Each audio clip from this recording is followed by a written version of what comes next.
workers. With potential labor disputes on the horizon, I'm sure these relationships will be an asset to the Trump administration. There are concerns, however, about your past support for the Democrats' cornerstone legislation, the PRO Act. Workers should have the freedom to decide if they wish to join a union or not. The PRO Act would eliminate this freedom, allowing workers to be coerced and intimidated into unionization. I represent a right-to-work state. This protects workers from forced unionization. This is, of course, therefore, deeply important to me. I appreciated our conversations on this issue. I now understand that your co-sponsorship of the PRO Act did not reflect your support of the legislation, but rather your interest in being part of any group that legislated on behalf of employees' rights. I'm sure you will have the opportunity to explain your position and the Trump administration's position and agenda moving forward during this hearing. Thank you again for being here. I look forward to understanding your vision for the Department of Labor and how we can work together, empowering all workers and unleashing the American economy. With that, I yield to Senator Ms. Chavez-DeRemer for being with us. And let me begin by thanking the Biden administration for being the most pro-worker administration in the modern history of this country. The mission of the Department of Labor is, quote, to foster, promote, and develop the welfare of the wage earners, job seekers, and retirees of the United States, improve working conditions, advance opportunities for profitable employment, and assure work-related benefits and rights, end quote. That is the mission of the Department of Labor, and it is a mission that is more important now, in my view, than it has ever been. Mr. Chairman, for the past 50 years, our economy has been doing extraordinarily well. Never, ever done better for the people on top. Top 1% right now is enjoying wealth and power in a way that has never existed in the history of America. We now have the absurd situation, the disgraceful situation, where three people, Mr. Musk, Mr. Zuckerberg, and Mr. Bezos, are now worth over $900 billion. That is more wealth than the bottom half of American society, 170 million people. Is that really what America is supposed to be about? In America today, Mr. Chairman, we have more income and inequality than we have ever had. Over 60% of our people, as we speak right here, 60% of Americans are living paycheck to paycheck. I grew up in a family living paycheck to paycheck. That ain't easy. Stress level, enormous. People trying to find out how they're going to get health care, how they're going to pay their rent, how they're going to feed their kids, which is one of the reasons working class people die 6 years shorter lives, live 6 years shorter lives than the people on top. Given this reality of an economy that's working well for the billionaire class, but not for working families, we need a labor secretary who, in fact, is going to be a champion of working families, not be ambiguous about it, but stand up for the working families of our country. We need a labor secretary who understands that we must raise the minimum wage. Now, $7.25 federal minimum wage. Anybody think that anywhere in America can live on $7.25 an hour? We need a labor secretary who will work each and every day to make it easier, not harder, for workers to exercise their constitutional right to form a union and collectively bargain for better wages, benefits, and working conditions. We need a labor secretary who understands that we must end once and for all the disastrous right-to-work laws in 28 states by repealing Section 14B of Taft-Hartley. We need a labor secretary who understands that we must end the international embarrassment of America being the only major country on earth that does not guarantee paid family and medical leave or paid sick days. Imagine that. Only major country on earth doesn't guarantee paid family medical leave. We need a labor secretary who understands that it's unacceptable that women are earning 75 cents on the dollar compared to men. So, Mrs. Chavez-DeRemer, I have reviewed your record, and in many respects, especially given the nature of the nominees that Mr. Trump has brought forth, it is very good. You were one of the few Republican members of Congress who co-sponsored the PRO Act and the Public Service Freedom to Negotiate Act to make it easier for workers to form unions. You have been a defender of union apprenticeship programs, and you have fought to expand the concept of employee ownership, something that I feel very strongly about. Many unions, as the chairman mentioned, have come out in support of your nomination, and that is an interesting development. I have spoken with you, and I've spoken with union leaders who support your nomination. But here is my concern. If you are confirmed, you will not only be in charge of enforcing more than 180 labor laws that are on the books today, you will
that we can find a negotiated agreement where we can set some differences aside, like the PRO Act. I think my position on that has been very, very, very clear. Oklahoma is a right.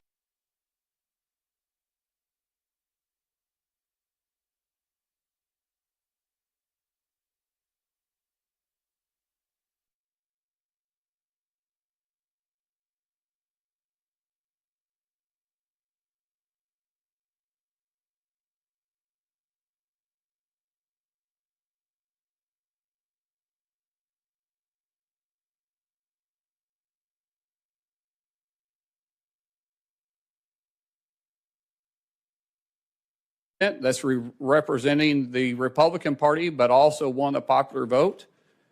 You would think this is someone that you would be very happy with, because she is.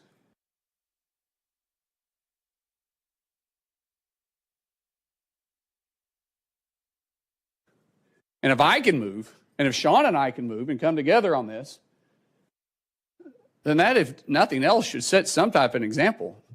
Even though I do joke with my new friend friend over here, which I had the mic and he can't defend himself here, that if we were in a relationship, I'd be the man of the relationship.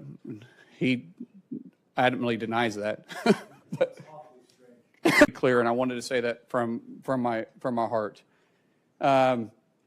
So, Chairman Cassidy, thank you for allowing me to share my thoughts and support on the nomination for Lori to be Secretary of Labor. As the Senate has gone through the advise and consent process of confirming President Trump's nominee, things have gotten increasingly partisan and contentious. But one thing that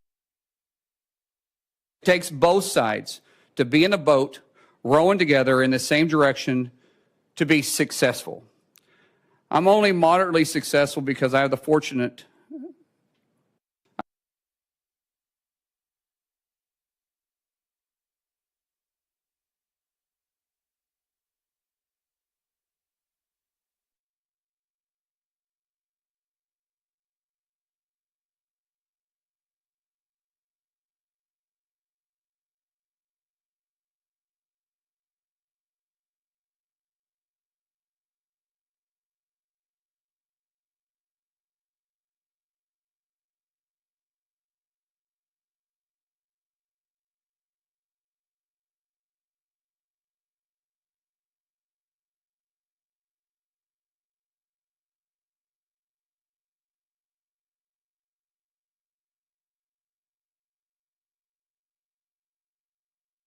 a couple times. I know that'll come up in conversation today. I get it. Oklahoma is a proud right to work state. And yet we still support Lori. But as both sides of the table can continue to work together for hardworking Americans who have been struggling to put food on the table and to create better opportunities for themselves, their children, and their grandchildren. I don't think we have to look any farther than understanding Lori is an independent, nonpartisan perspective who will always keep the workforce the top of mind. And I would really encourage all of you to take a hard look, just like my good friend Sean and I have done. So with that, I'll yield back. Thank you, Senator Mullen. Representative Chavez-DeRemer, you have a statement. I think you're going to, along the way, introduce your family. Chairman Cassidy, Ranking Member Sanders, and members of the committee. It is an honor to appear before you as President Trump's nominee to lead the Department of Labor.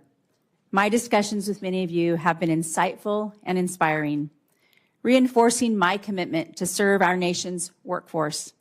Under President Trump's bold leadership following his historic November victory, I am uniquely prepared to lead this department with resolve and purpose. Before I begin, I want to take a moment to honor the incredible people who have supported me throughout my 24-year journey in public service. My parents, who became ardent fans of C-SPAN when I entered Congress, are here today offering their unwavering support. My twin daughters, Emily and Annie. Emily was here last week, and I know with the postponement, but she couldn't come back. She's 36 weeks pregnant, lives in Michigan, and her doctor said no more flying. So, Emily, I know you're watching, and I know you support me here today. And Annie, one's a Democrat and one's a Republican, and they have been my steadfast defenders, teaching me patience and the value of an open mind. And finally, my loving husband, Sean, my high school sweetheart, who has stood by my side through every triumph and challenge. To all of you, thank you. Thank you for your boundless love and encouragement. I also want to thank the labor and business communities that are here in the audience today, because they support President Trump's vision for the American worker. I am deeply grateful to President Trump for this extraordinary opportunity to serve as the Secretary of Labor. It is both humbling and a call to action that I do not take lightly. In 2024, our nation witnessed the single greatest political achievement of our time.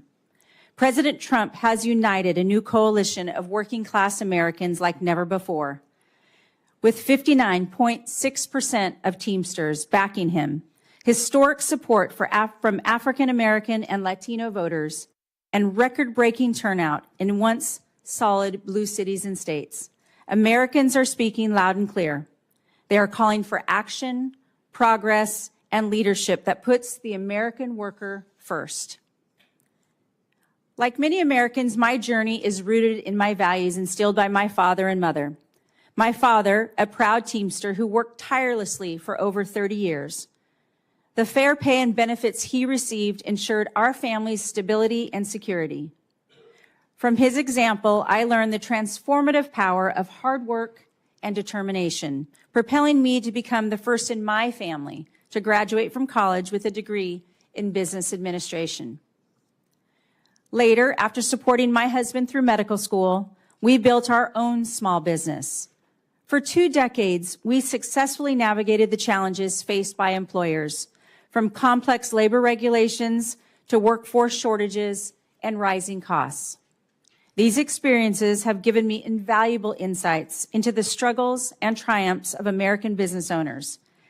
Insights I carried with me as mayor of one of the fastest growing Oregon communities and later as a member of Congress.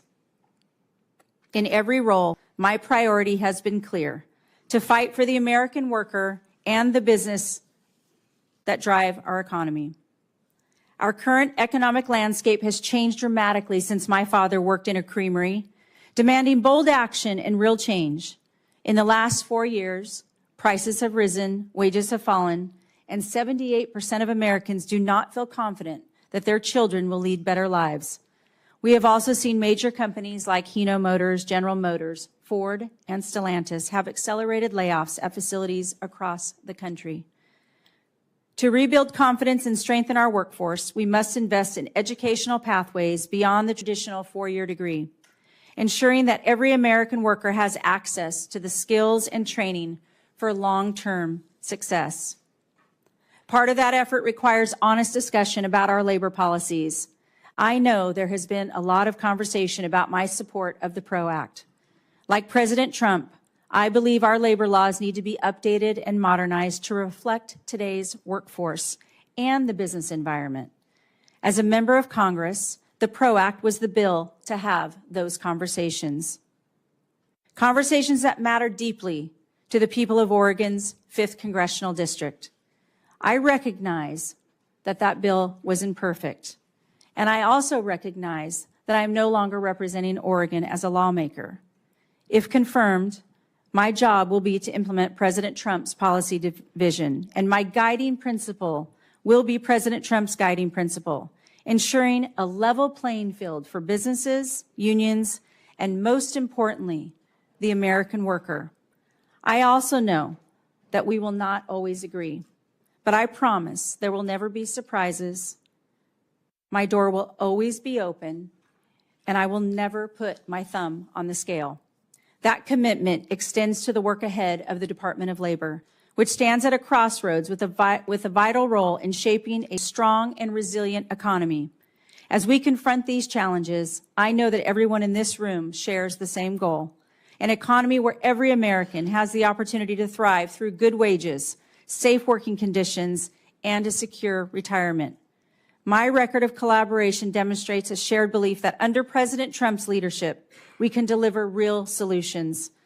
Putting American workers first is not just a vision, but a promise to fight for every working mom, single dad, small business owner, and every American striving for their fair shot at the American dream. If I have the privilege of being confirmed, I look forward to working with each of you to solve the challenges facing our country. Together, we can shape our economy that uplifts every American. I thank you. I thank this committee, and I look forward to your questions. Thank you very much. I'll begin.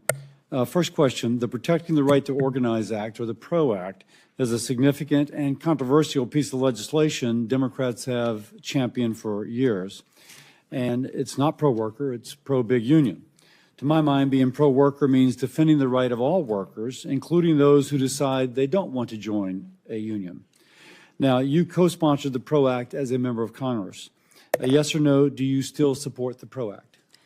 Thank you, Chairman Cassidy. It was great to visit with you. I know how important this issue is to you, and as it was said today, I recognize that I'm no longer the lawmaker, and I do not believe that the Secretary of Labor should write the laws. It will be up to Congress to write those laws and to work together.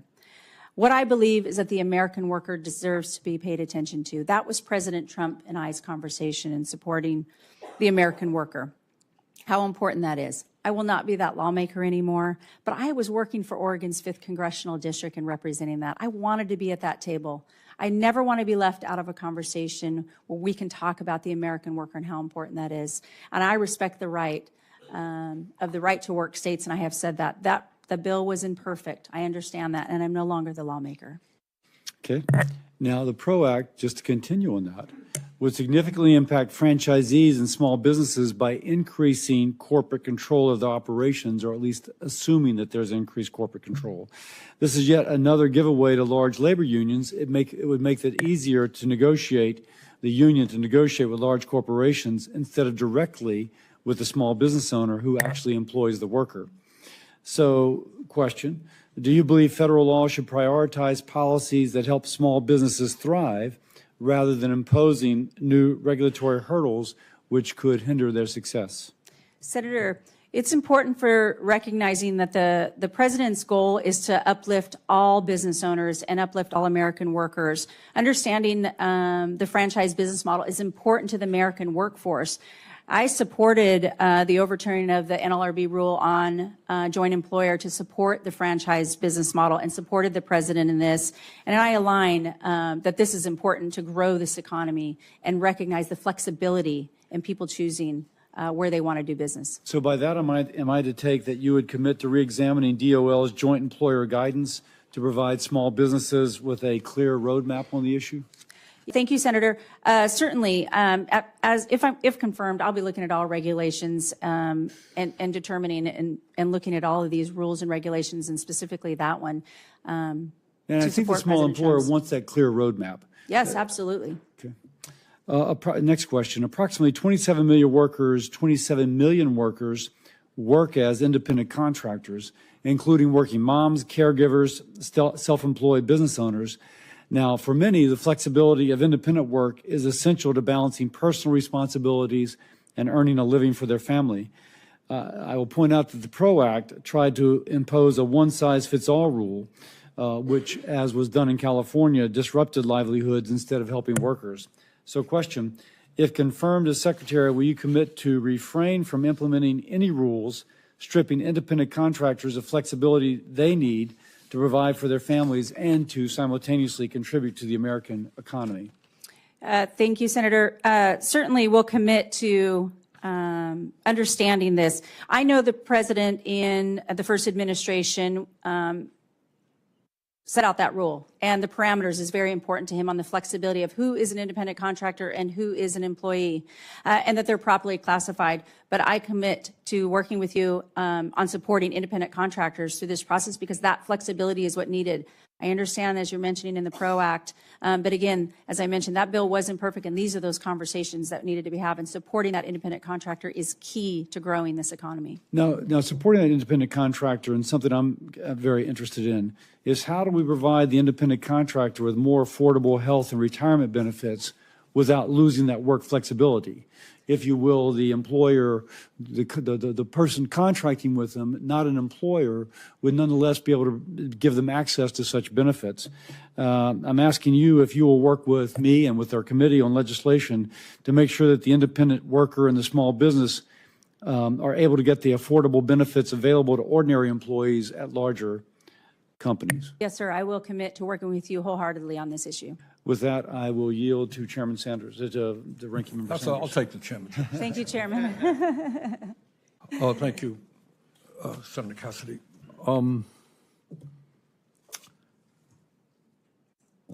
You're not the Congresswoman from Oregon anymore, right? No, sir. Okay. You're trying to become Secretary of Labor. Let me back up and say a word about what the PRO Act is. I'm not sure that most Americans know what it is. The reality is that in America today, labor unions have the support of some 70% of the American people. You know why? Because people understand that the big corporations and their bosses have all the power. People understand that CEOs make 300 times more than their workers. And people say, you know what, the only way we're going to get decent wages and benefits is when we organize. Millions of people want to join unions, but they can't join unions. You know why? Because corporations day after day operate in illegal ways. They break the law. They say to somebody, you were late 3 years ago. You're a pro-union. You were late 3 years. You're fired. We're going to take you into a captive audience, and for hour after hour, we're going to tell you how bad unions are. You want to join a union? Fine. You vote for a union. We're moving the plant to China. All of that stuff happens to be illegal. All of that stuff happens to be done every single day by corporate America. So let me go back to the original question. PRO Act is designed to prevent illegal behavior on the part of corporate America, on the part of employers, so that workers can make a free choice. Do you support the PRO Act? Thank you, Ranking Member Sanders, and I appreciate the conversation. I support the American worker. President Trump. Okay, I don't mean to be rude. No, we you're don't not have rude. a lot of time. I'm gathering that you no longer support the PRO Act, is what I hear. That you support the American worker. That's what everybody here will say. Ms. Chavez-DeRemer, in 2021, President Biden signed the Bush-Lewis Act that prevented the earned pension benefits of some 2 million union workers and retirees from being cut by up to 65%. There are people in Congress who want to undo that enormously important legislation. What do you feel about the Bush-Lewis Act? I support the Bush-Lewis Act in protecting their retirements. And you will go to the wall, to go to the mat supporting it? I do support protecting people's retirements. Federal minimum wage is $7.25. State after state has voted to raise the minimum wage. Somehow we can't do it here in Washington. 20 million workers are making less than $15 an hour. Do you support raising the minimum wage to a living wage?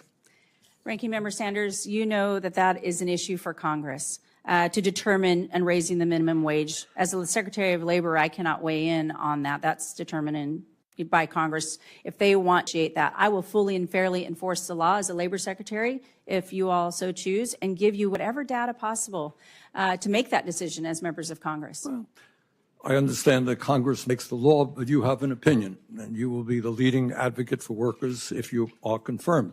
Question, if you were sitting where I'm sitting, would you vote to raise the minimum wage to a living wage? Well, I'm not sitting where you're sitting hypothetically. I used to, but not any longer. But I do recognize that the minimum wage hasn't been raised since 2009, and the cost of living has gone up. But again, I cannot sit here and determine what that wage will be fully and fairly. I will enforce the law, but it will be up to Congress to determine, because that is not in the purview of the Secretary of Labor. For instance, in Oregon, I know that in Portland, Oregon, that the minimum wage is almost $16 an hour, and that might work for Portland, but that's not going to work for Grants Pass, Oregon. And I know that local communities, states determine what's best for their economy. What we don't want to do is shock the economy. But again, sitting here today, I cannot determine as Secretary of Labor if it should. Ms. Chavez-DeRemer, in his second week in office, President Trump fired Gwen Wilcox, a member of the National Labor Relations Board, leaving the NLRB without a quorum. And what that means right now, that if workers form a union, vote to form a union, and the company says, well, I think that was illegal, it's unfair, you can slow up the process because there's nobody to go to. Do you believe that the firing of Ms. Wilcox was illegal? Which I do.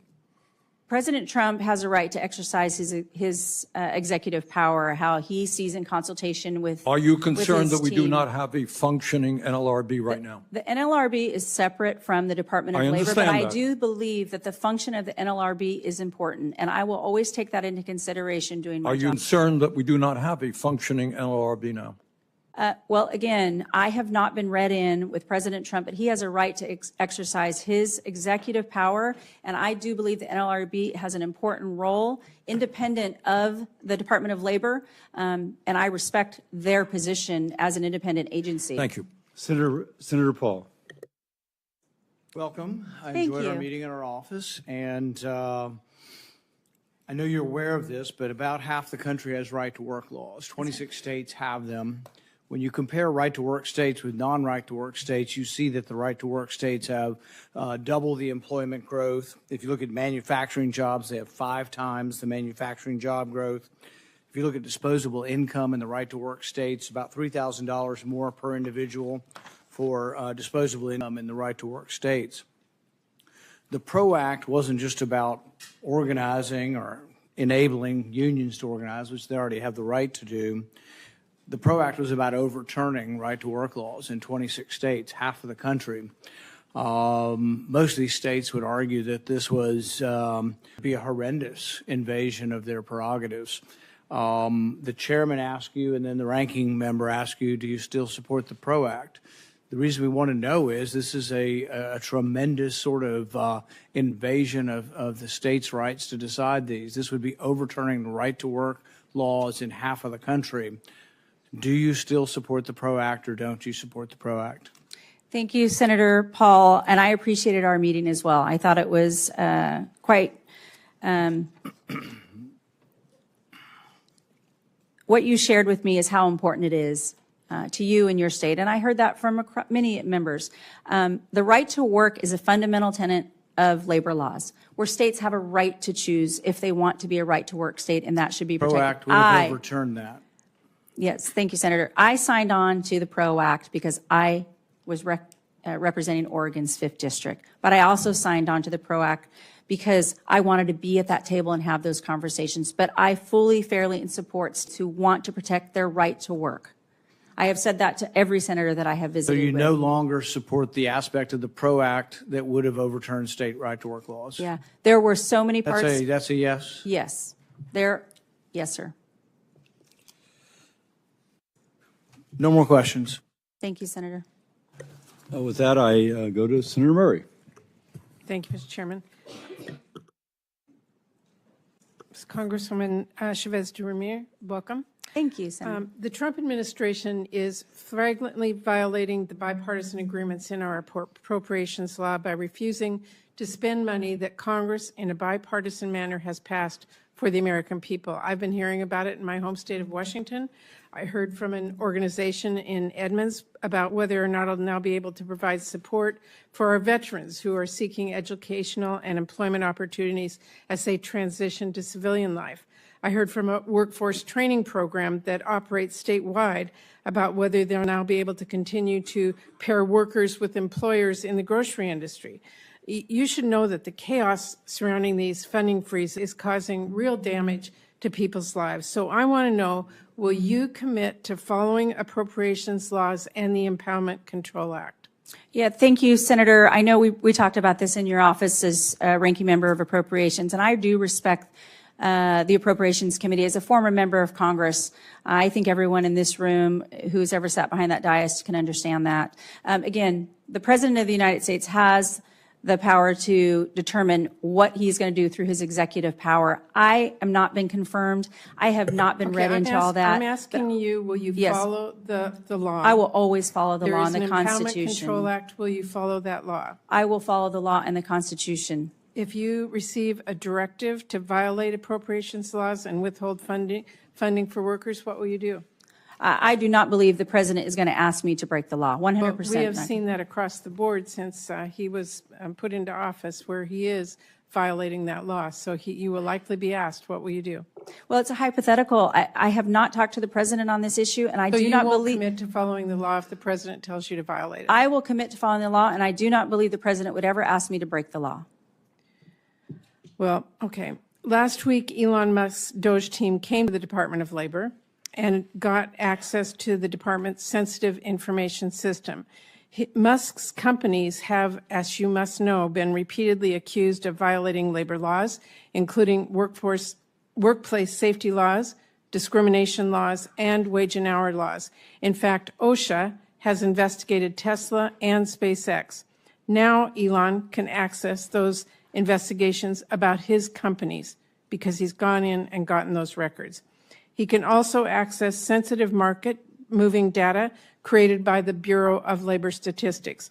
That gives him tremendous power to manipulate quarterly jobs numbers and other important economic data, to say nothing of raising potential insider trading concerns. Just to make this abundantly clear, Elon Musk is now in a position to use his unelected role to use confidential government data to advance his own corporate interests while suppressing his competitors. Do you believe it is appropriate for someone with such blatant conflicts of interest to have access to those confidential economic and personal information? Thank you, Senator Murray. If I have the honor of being confirmed by this committee and the full Senate, then I will have the opportunity. I have not stepped foot into the Department of Labor. And I understand. Well, my question to you is, will you protect the private information of people whose records you will be overseeing? Will you allow anyone, a billionaire or anyone else, to come in and access that? Again, because I have not been confirmed. I only see the reports that everybody else has seen. I have not been read into that. If confirmed, I will, if confirmed. You're not answering the question. If confirmed, I will support the Department of Labor. I think it's important to support the Department of Labor, but I have not been. Will you support the private information that you will be overseeing? Will you protect that? I would protect the private information. On this issue, I have not been privy to those conversations with the President. I have seen that, and if confirmed, I commit to that I will always protect the Department of Labor and those issues. Well, let me ask you about child labor. It's an area that I've been very worried about, the rise of child labor violations. The Wage and Hour Division at the department has actually seen a 31% increase in minors employed in violation of child labor laws since 2019. In the last administration, the Wage and Hour Division at DOL and the Solicitor's Office worked really hard to secure some really important victories against some really egregious violators. How will you make sure that the Wage and Hour Division and the Solicitor's Office work together to enforce our child labor laws in this country? Well, protecting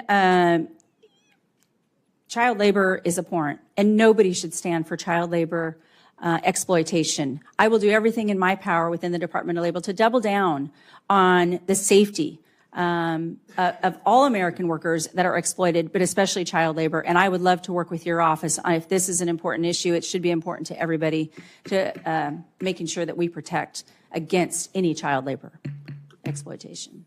Senator Husted. Thank you, Chairman Cassidy. And it was a pleasure to visit with you, Ms. Chavez-DeRemer, in our meeting yesterday. I appreciate you taking the time to come visit and share your views across a variety of issues. I would like to talk a little bit today. I know that everyone in this hearing has talked about how they care about the American worker and how we make the world better for them. One of the ways we do that is we do more Made in America, which I know is very important to President Trump. Another way that we can consider this in terms of earning power of the American worker is the impact that illegal immigration has had on undermining their ability to earn higher wages. And I'm just interested in your opinion about whether or not you think the influx of millions of people into this country who many of them are here illegally is undermining the earning power of the American worker. Well, certainly we want to protect the American worker, and Made in America is important to the President of the United States. I couldn't be more proud to support the America First agenda for exactly that reason. We certainly want to make sure that we're focused on growing this economy. That is the conversation that I had with the President on how can we bring the American worker to be the pinnacle of every conversation that we have and supporting them and growing this economy. So yes, the influx of the mass immigration that we've seen over the last 4 years has hurt the American worker, and we want to make sure that we're supporting President Trump in his endeavor to support the American worker at all costs. Great. Thank you. Let's talk about another aspect of Made in America. If we're going to make more things in America and we're going to eat on price so that we don't have inflation, we're obviously going to need to create more productivity. Productivity comes from technology in the workplace. As we integrate technology in the workplace throughout time, it has always been a subject of conversation, consternation, but it is inevitable that technology will advance and we will have to compete. I would like for you to talk about your thoughts on the role of technology in the workplace, because we want to make jobs safer. We want to make them more rewarding, which technology can do. We also know that in creating productivity, it can create profits for business, and we want to make sure that the reward of that innovation is given to both the worker and the business in terms of who benefits from the introduction of that technology. Talk about the role of technology in the workplace as it relates to labor and how we do more made in America with these new innovations. Thank you, Senator Hughes. Said we had this conversation yesterday, and how important that you've been involved from all levels representing your states. And I've talked to many of the senators on this issue, and it is a consternation about, will that replace, the American worker? And I would say there's got to be space for both, because it's going to happen. And what we don't want is for other countries to get ahead of the game, ahead of America. So how we can work together with the American workforce, the employers and the employees, and how we can work with Congress to determine what that looks like. But if there is profitability in there and we can support the American worker, and then we can have those American workers upskilled and reskilled, and this is going to be great for America to grow that economy and then share in that profit with the employees that are supporting. I think that's the key. The president and I had a conversation specifically on building that bridge between the employer and the employee and labor and business, all of that. And if we grow this economy, we can do to bigger and better things, and everybody can live that American dream, as you mentioned. So I look forward to really diving in as the Department of Labor and giving the resources, not only to those businesses, but not only to those employees, but to members of Congress who can take this story back to their states and know that the Department of Labor, and as me as a leader, is going to work on their behalf. And a final component of that is that many, many Americans can have higher paying jobs if they have the right kind of skills. They don't need to go to college. They can get there through apprenticeships. Talk about we can expand apprenticeships and make sure that we're helping the American workforce get the skills they need to compete, be more productive, and help America win. And one of President Trump's number one focus is the expanded apprenticeships, is the investment in apprenticeships, making sure that we have the skilled workforce. I know as a former mayor and working with business owners and working with community colleges that not everybody's going to get that four-year degree. We have to pay attention that they have the skills that they need, that they can connect right to the business owners in their communities and reinforce that and not have to pick up and walk away. There's nothing that I want more than for business and employers and the education departments to work together and really have a skilled workforce. Thank you, Mr. Chairman. Yeah, thank you, Senator. Senator Baldwin. Thank you, Mr. Chairman. Ms. Chavez-DeRemer, when we met, you expressed your strong support for registered apprenticeships. So I want to dig a little bit deeper on that last question you were asked. That was reassuring to hear, particularly in light of the first Trump administration's effort to fund non-registered apprenticeships, or IRAPs, as they're called. You also said that you had not yet had an opportunity to talk with the president about policy at the time we met. Have you had the opportunity to talk with the president about about registered apprenticeships? And if so, has that changed your position? No, thank you, Senator, on that issue. It is so important on the registered apprenticeships and really investing and even doubling down on that. I know in the first administration, and I haven't talked to the president on the first administration's policies compared to now on apprenticeship from the last administration, but I think there's a lot to learn from what happened in the first administration and the successes and not successes. But right now we're focused on the registered apprenticeships, growing those, investing in those, and making sure that those are adhered to. Thank you. I want to also dig a little bit deeper on appropriated funds. The Labor, Health and Human Services Appropriations Bill includes dedicated funding for apprenticeship programs and specifies that the funding is only available for registered apprenticeships. So I ask this in the context of actions this administration has already taken, including a government-wide funding freeze that has now been halted by the court. As ranking member of the Labor, Health and Human Services Appropriations Subcommittee, I have a particular interest in the department implementing our bill as Congress intends. That is why I was so alarmed to see the National Institutes of Health flaunt the law last week when it proposed a policy that directly conflicts with longstanding appropriations language in the labor HHS bill. The labor HHS bill says that you can't do it, and NIH said it was doing it anyways. My question to you is, will you follow the law that says funding for apprenticeship programs can only be used for registered apprenticeships, yes or no? Yes.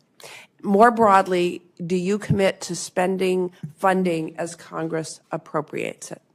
Yeah, again, as I mentioned earlier, it was asked, as a former member of Congress, I highly respect the appropriations process and the role of Congress. Thank you. Yes. The nation's nurses face challenging working conditions, and they are too frequently exacerbated by instances of workplace violence. We talked about that in my office. I appreciated that you said that you really take that issue seriously. Right now, the Department of Labor plans to issue a notice of proposed rulemaking in June of this year for the workplace violence in healthcare rulemaking. Do you commit to getting this proposed rule issued by June of this year and finalized in a very timely way? Well, I can commit to working with you on the issue because it is an important one. And if confirmed, I will look at every rule as it moves forward. But until then, I haven't even seen specifically on the rule. But I commit to working with you and taking a look at it. Close conversation on that. Yes. We've been waiting a long time. It's past due.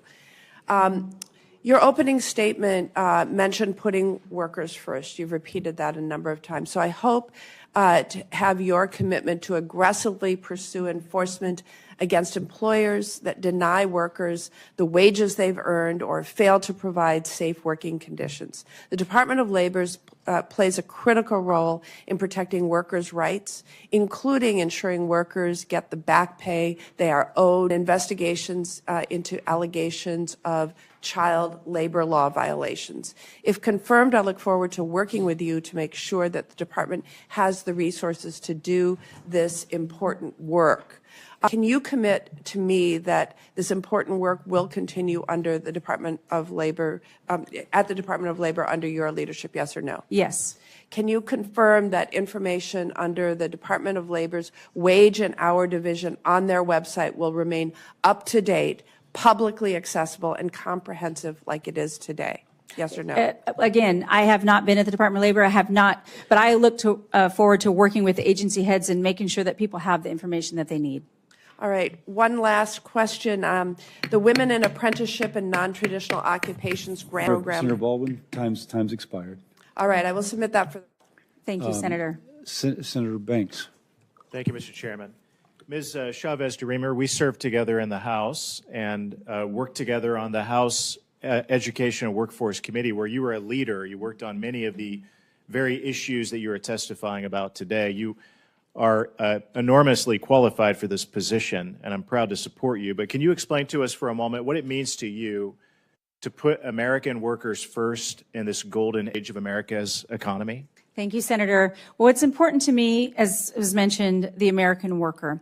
But we have to make sure that the American worker is being fortified with not only the skills that they need in order to answer the call, but people are looking for the American dream. People are wanting to have the skills to work in whatever they determine that to be. Again, we're seeing it's not the 4-year university always. It's the 2-year. It's the certificate base. It's answering the call so they can have mortgage-paying jobs for their families and understand that we're going to protect their benefits and their rights and safety in the workplace. The Department of Labor is sole focus is to make sure that we are protecting the wage earner, that we are helping the job seekers who are out there looking and really reinvigorating the job seekers who have decided that they don't want to look any further, and then protecting those retirees. As member of Education and Workforce and working together.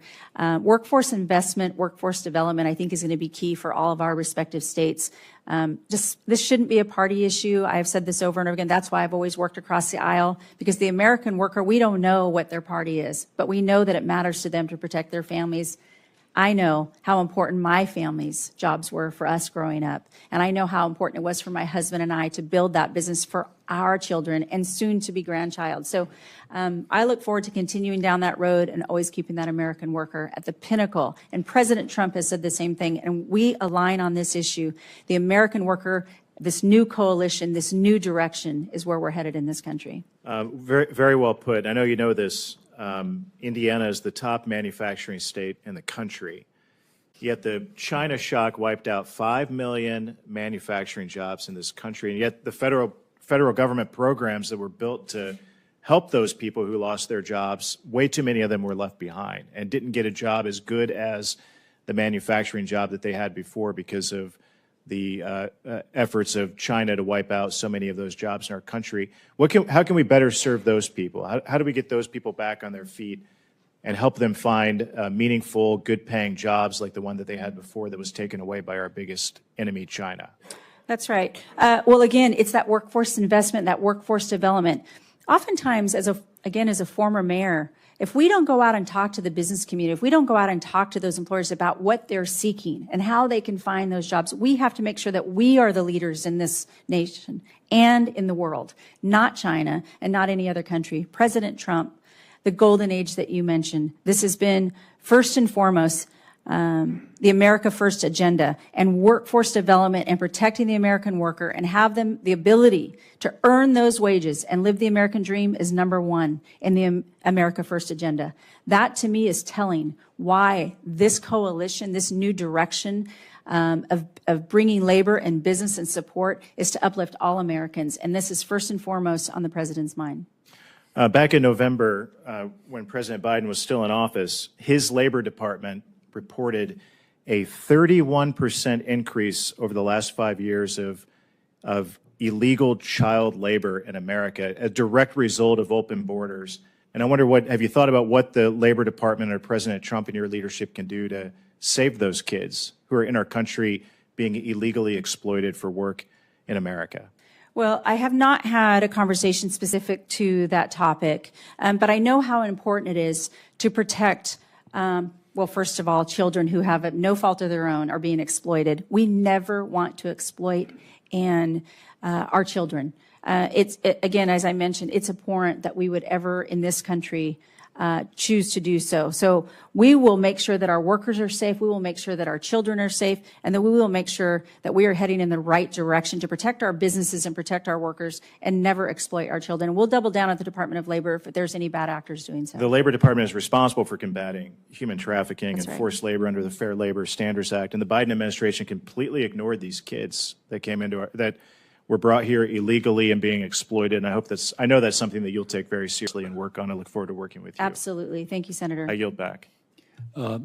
Senator Murphy. Thank you very much, Mr. Chairman. Thank you very much for your willingness to serve and coming before the committee. I think Senator Murray's questions were really important regarding the security of data and sensitive information at the Department of Labor. And so I just want to drill down and maybe make a finer point here. Elon Musk is right now the subject of several OSHA investigations. Multiple companies are subject of multiple investigations. His rocket company has an injury rate that's about 9 times higher than the industry average. I heard you say that you're going to protect data privacy, but let me just ask once again the very specific question.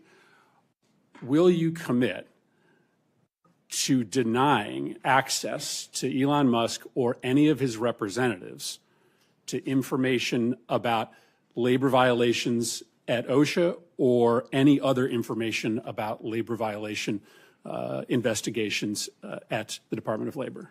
Thank you, Senator. On this same issue, committing to the privacy.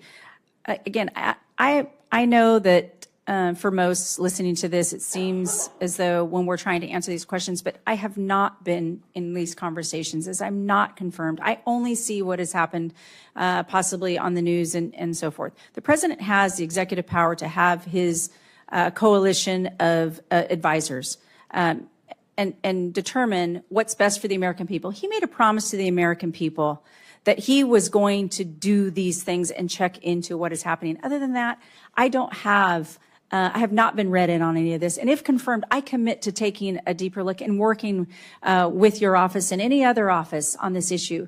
But at this point, again, this one feels pretty simple, right? This is an individual who owns companies that have existing investigations. Mm-hmm. He has a direct interest in getting information about the seriousness of those investigations. He has interest in getting information about investigations against his competitors. It seems like a pretty simple commitment to make, to say, I am not going to give any private company exclusive access to information about open investigations against them or their competitors. I mean, why can't you just make that commitment to us? Well, again, the president has the executive power to exercise it as he sees fit. I am not the president of the United States. I work for the president of the United States if confirmed, and I will pleasure the president on this issue. Again, I have not been into the Department of Labor, and so I will commit to working with your office. I'll commit to coming back as soon as if confirmed, and I'm in the Department of Labor, coming back and answering those questions to this committee wholeheartedly. I will commit to that. You have the ability to agree with the president. You certainly serve at his pleasure, but that doesn't mean that you have to take actions that you believe to be unethical. If the president asks you to give access to information to benefit a friend of his who has pending investigations, you wouldn't say no? Well, the president, I think in building his team, a formidable team, to determine that, I don't think is expecting yes men and women. We are going to be advisors to the president, and I would talk to the president. But on this issue, I'm not an attorney. I would certainly consult with the Department of Labor solicitors. I would certainly consult with the White House and their attorneys. But until I'm confirmed and in the Department of Labor, I would not be able to say specific to this without having the full picture before that. I don't think you need to be an attorney to understand that giving access to a company to sensitive data about labor violations at their company or to competitors' companies is deeply unethical. Let me ask you another question.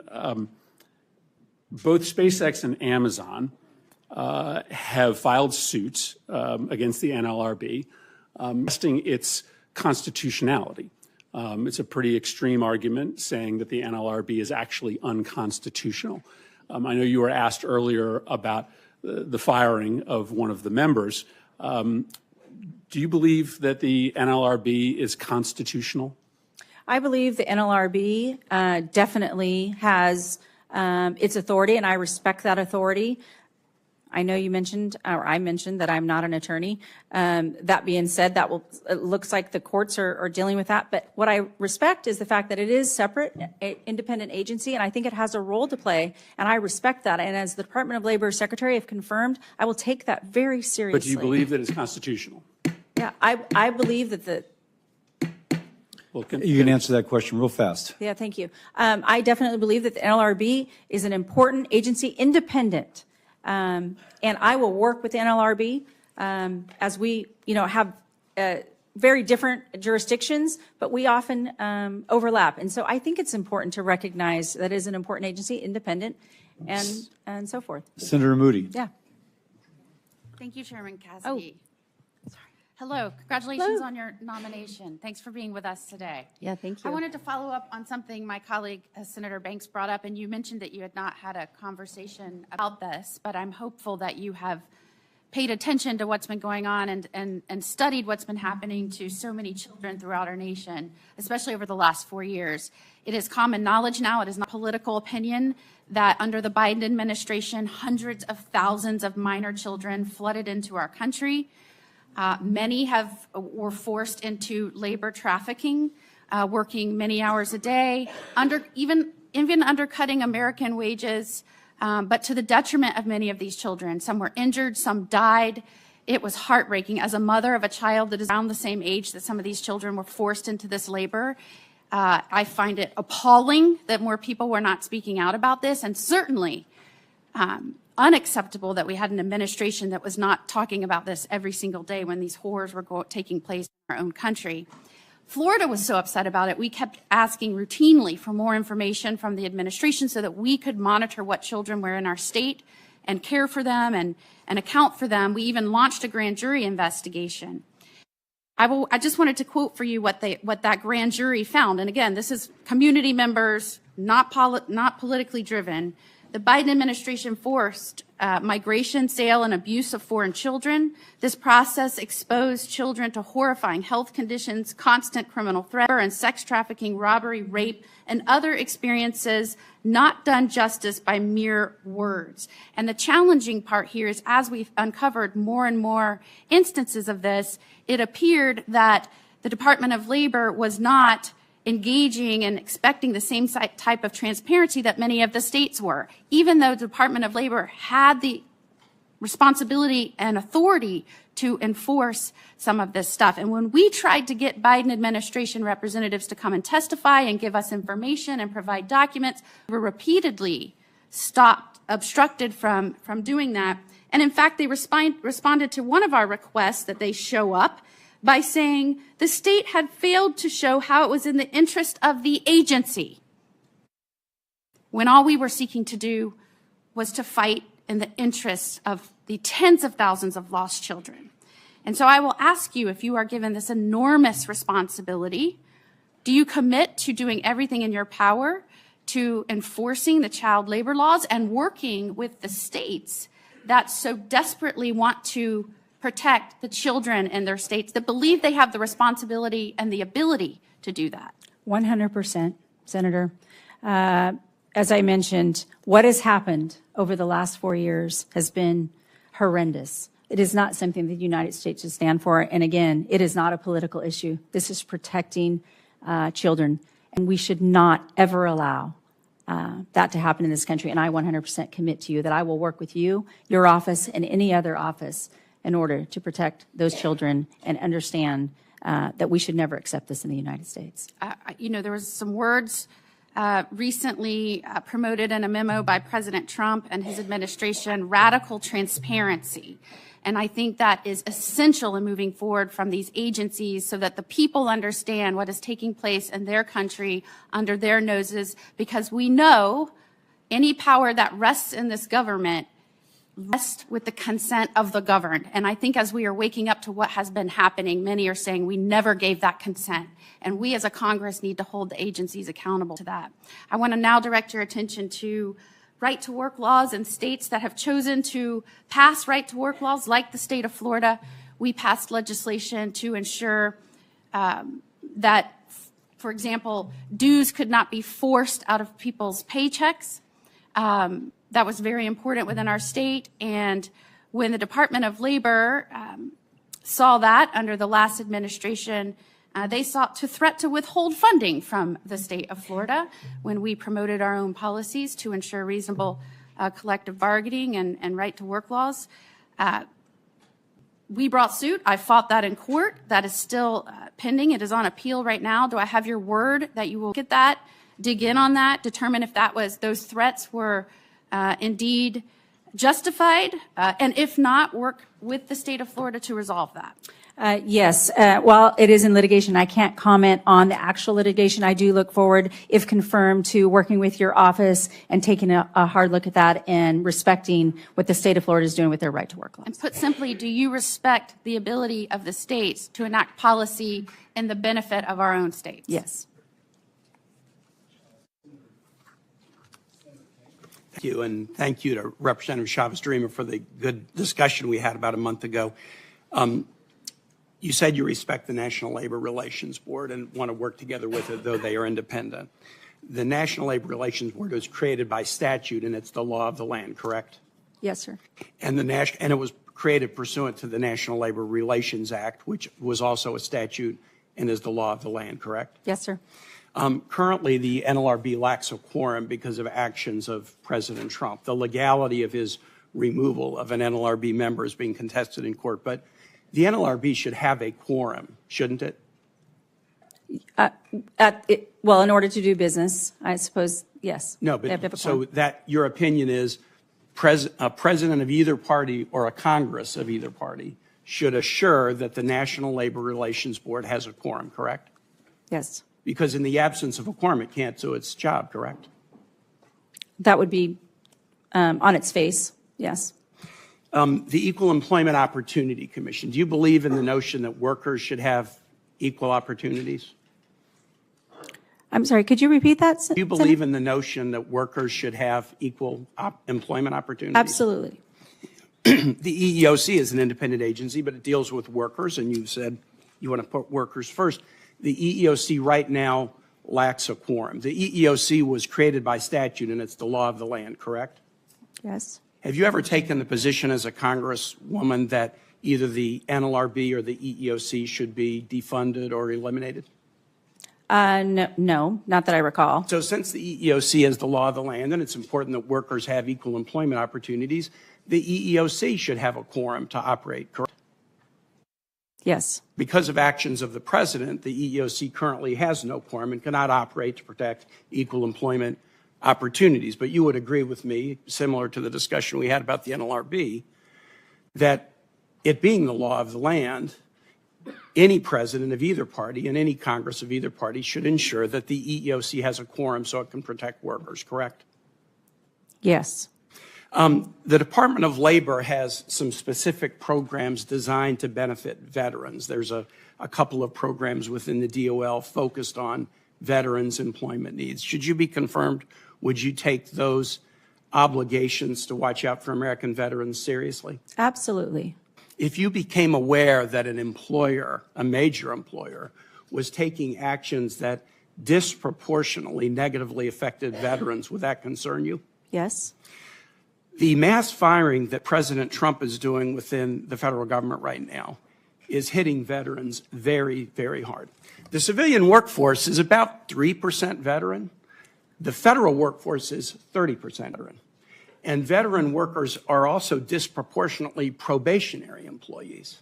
The actions thus far taken by this administration are punishing American veterans badly. I live in one of the states that has the highest per capita representation of veterans. We're seeing people laid off at VA clinics. I have 2 VA clinics that are supposed to open in the next couple of months whose opening is jeopardized because of the mass firings. And even outside of the VA, the disproportionate effect of the firings to this point fall hard upon veterans. I'm happy to hear that you will take it seriously if any major employer in this country disproportionately punishes veterans. Do you know what a restrictive covenant is? I do not. A restrictive covenant is when an employer, as a condition of employment, makes an employee say, and if you leave, you can't work with anybody in the same industry. I'm sure you're familiar with the concept. People use different titles, but you're familiar with the concept. Yes. Do you think restrictive covenants limiting a worker's ability to choose where they want to work is anti-worker?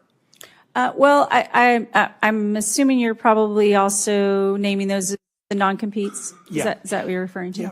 Actually, non-compete is the better. Yes. Yeah. Right. I'm sorry Yeah. when I didn't recognize the other term. Both are used, but non-compete is probably more common. Yeah. So, and I know that that's primarily taken up by most of the state jurisdictions on whether that's their law or not their law, and that determined by that.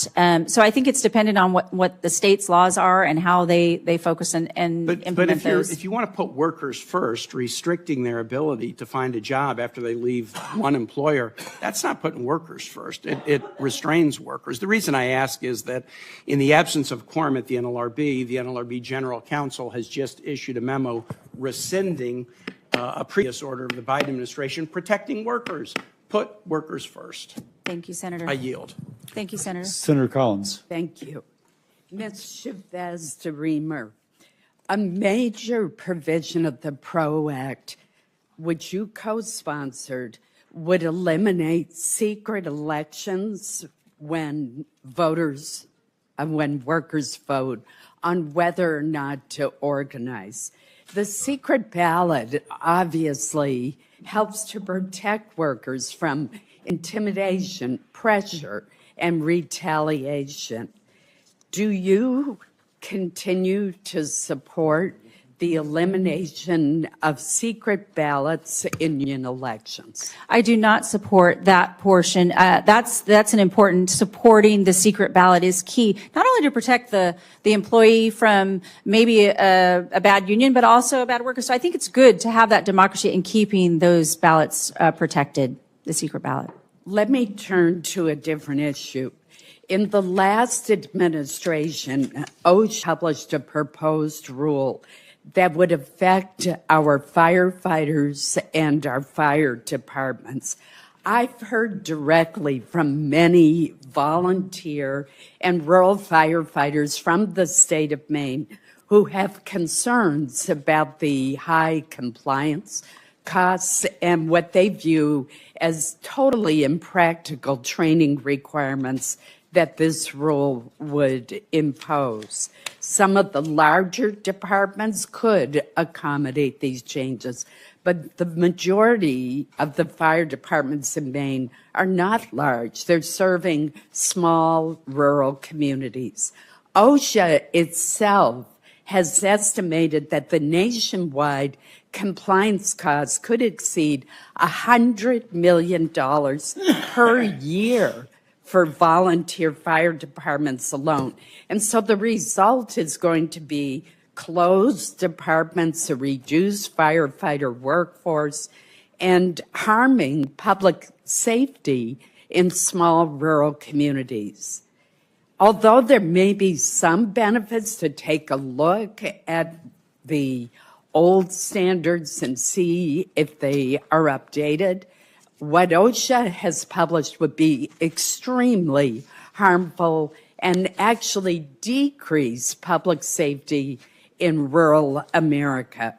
What's your position on this rule, and will you re-examine it if confirmed? Yes, Senator Collins, I will look to re-examine. I would imagine all rules and regulations confirmed once I can get in those doors and fully understand. But protecting our first responders, we've seen it in a small community like Happy Valley, Oregon, and beyond. Protecting our firefighters and making sure they have the resources they need and helping them, of course, comply. But sometimes understanding what that compliance looks like, I think, is a remit of the Department of Labor for all rules and regulations. People want to comply, but the cost that they would close their doors is not going to be good for any community. And I promise you, if confirmed, that I will take a hard look at that regulation and work with your office as well. Thank you.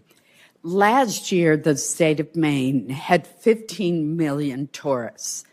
That is about 10 times our state's total population.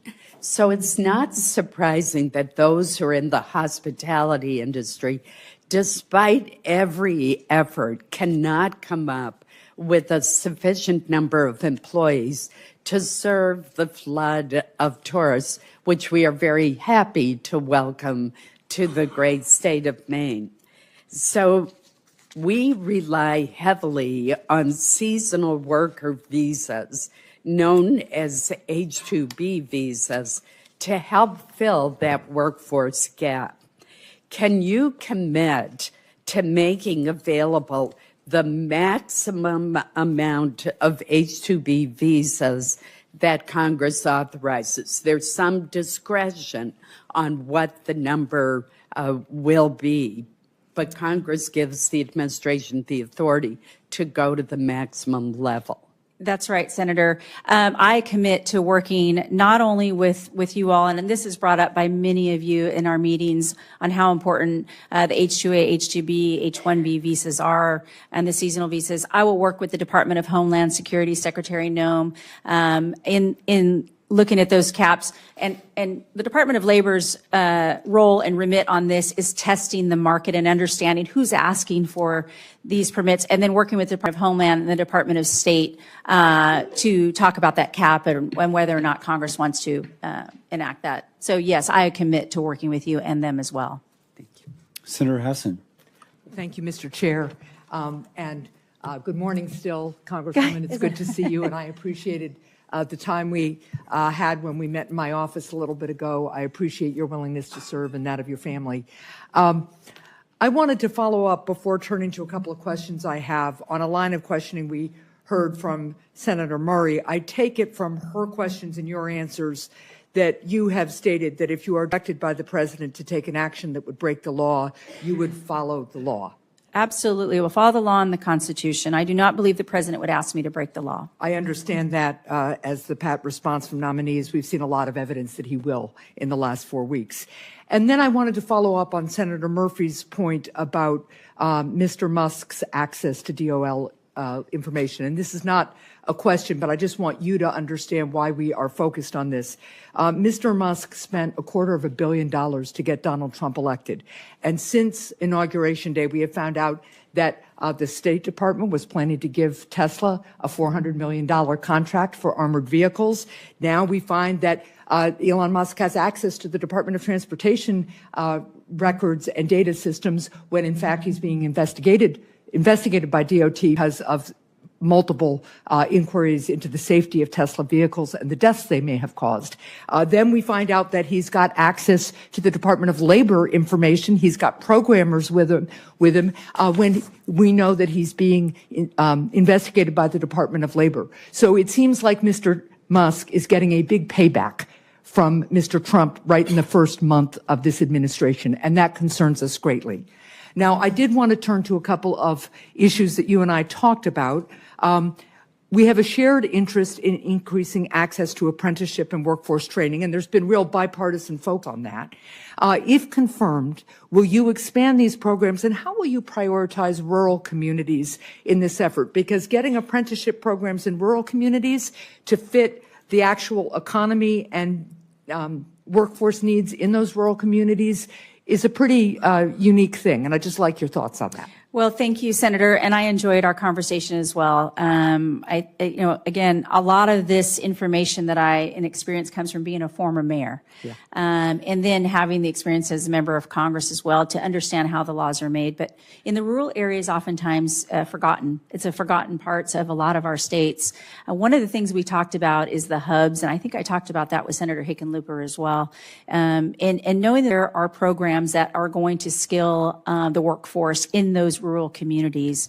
For instance, an example in Oregon, one of the hubs I think I mentioned to you and Senator Hickenlooper was, it's a real direct, while it's not an apprenticeship program, until we can fortify or work toward possibly what that looks like in other parts of certain industries. I think about the healthcare industry specifically, is working with our community colleges and our local technical colleges to have those certificate based so that we have that workforce right in those communities. And when we take that information from our businesses and we kind of back into degrees for our students in order to do that. But I look forward to working on a bipartisan level to really fortify those apprenticeship programs so that we can have that skilled workforce. Well, I would look forward to working in a bipartisan way on that. One of the things we could do is to pass the bipartisan bicameral reauthorization of the Workforce Innovation and Opportunity Act that we agreed to last Congress. So that's important we could move forward. With 2.6 million workplace injuries and illnesses reported annually, we have to do more to protect the health and safety of our workers. Yet workers still have to fight for common sense protections like air conditioning for delivery drivers during the scorching heat of the summer and properly fitting protective equipment for construction workers. If confirmed, how will you coordinate and prioritize workforce safety across all of DOL's agencies? Oh, thank you, Senator.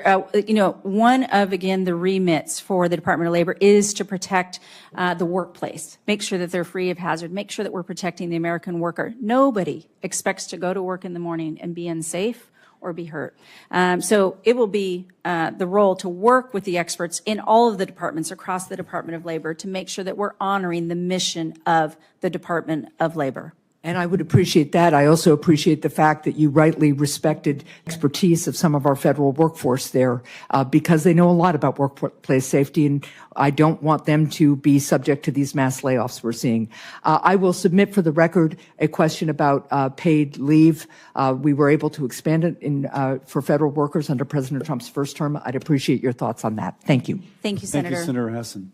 And Senator Mullen, I apologize if you snuck in just before Senator Collins last time, but Senator Mullen. Give me time to get my head in place. Thank you, Chairman. And I just kind of want to point out some interesting things that's going on. The senator from New Hampshire was complaining about a contract that was awarded by the Biden administration, and somehow you're tying it to the Trump administration for Tesla. I don't actually know how those work. I mean, you know as good as I do, that was a contract that was given by the Biden administration, or that was looking to be given by the administration, not the Trump administration, and somehow that's a conflict of interest. And then when we start talking about that, you're concerned about Mark and Jeff and Elon, it wasn't too long ago, you guys were happy to take all their money. It's just the party that's supposed to be of inclusion. Now all of a sudden, if you don't agree with this, you're the enemy. And I'll use my friend Sean, for example. He was brave enough to speak and spoke his mind on some things that maybe all of us didn't agree at the Republican convention. And for the first time in decades, he was not invited to speak at the Democrat National Convention. Why? Because he had a different opinion about where the Democrat woke movement has went. What happened to the conclusion? Yet what we do is we spend all of our time complaining and making reckless accusations about something that's absolutely false. And when you guys don't want to hear it, you guys just accuse everybody else of being a criminal and for some reason being compromised. It's ridiculous.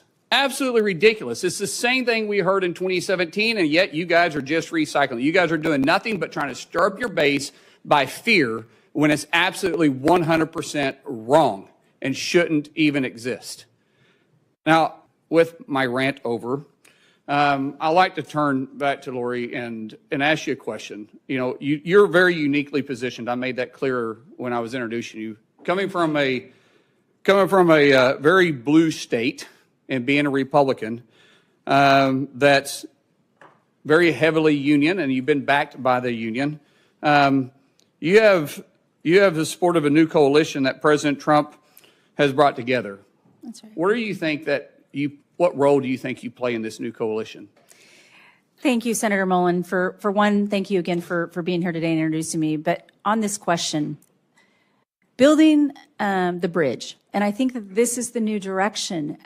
77,300,000 Americans voted for President Trump. We know that the American worker, wherever they are on the continuum, if it's organized labor, if it's employees, if it's employers, they supported and gave the president a mandate. He won 312 electoral votes. He won all the swing states, and he did have a mandate. But in that mandate, what's unique about this time is the fact that he included the American worker of being first. He's not talking about, he's talking about the men and women who build this country. That's the focus. And I believe that the president nominated me to bring my experience, not only as a mayor, not as a business owner, but because I did garner labor support. The president and I align in this issue, that if we focus on the American worker, despite the politics that is going to come up sometimes, we're not going to agree on everything, but we can agree that we are at a pivotal moment in this history to capitalize and support the American worker, and that everyone can achieve the American dream. I know how important that was for my family. I know how important that is to all your constituents, and I want to bring people to the table. And when they're at that table, I want them to stay at that table, because I know sometimes they're going to disagree. But it is not to put the thumb on the scale. It is not to weigh in support on each side. It's to keep them at that table till they determine that they can solve the issues, just like you and Sean O'Brien. This is to the president. It's important to me. He asked me to be an extension on his team, a formidable team, where we won't forget that. And I won't forget that. I'll work hard every day to be the leader that this country deserves at the Department of Labor to carry on that message for the president. One of President Trump's main focus was bringing jobs back to manufacturing. In fact, the American First agenda was all about protecting the American workers. How do you plan on working uniquely with both sides to bring manufacturing back to the United States?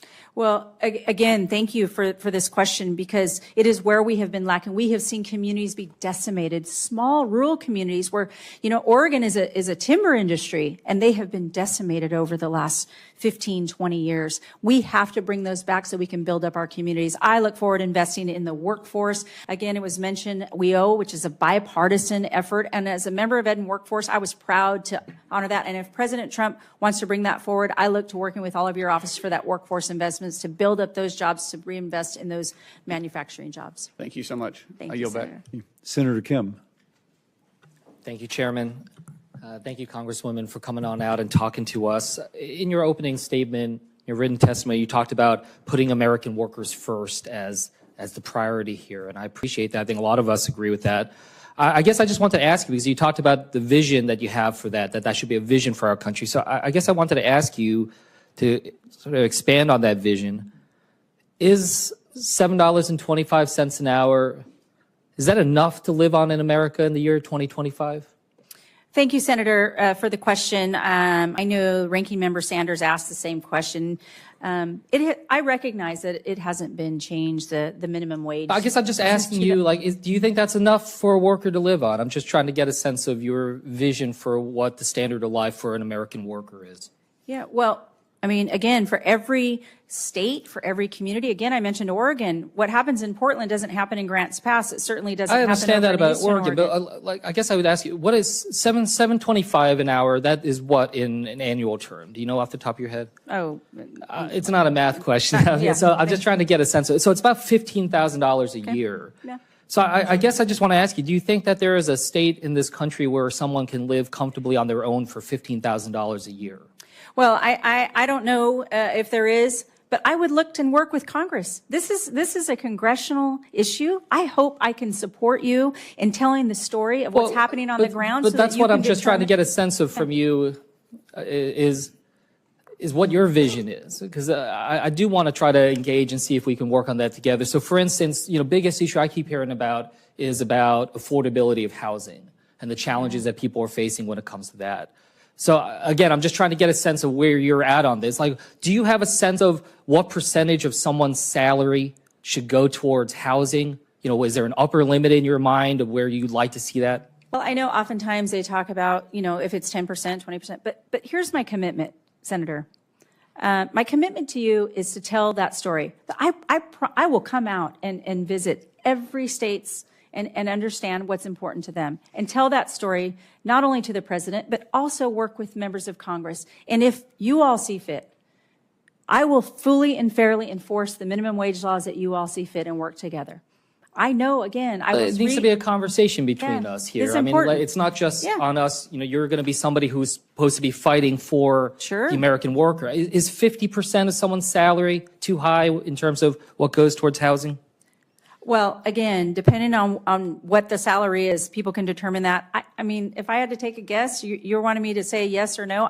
It's hard to guess on what people want to spend on their housing, but I do want to help the American worker. I want enough money. I want them to give them the opportunities, and I want to work with Congress on this issue because it is important. This is a sensitive issue. We hear about it all the time. You know that. It's as I said, the top issue. And I'll say that, when it comes to the lowest median rents that we see in this country right now, it's around $850, $900 a month, which is at around $10,000 a month. And these are in some of the states where, again, the minimum wage is $15,000 a year. So talking about 2/3 of their salaries.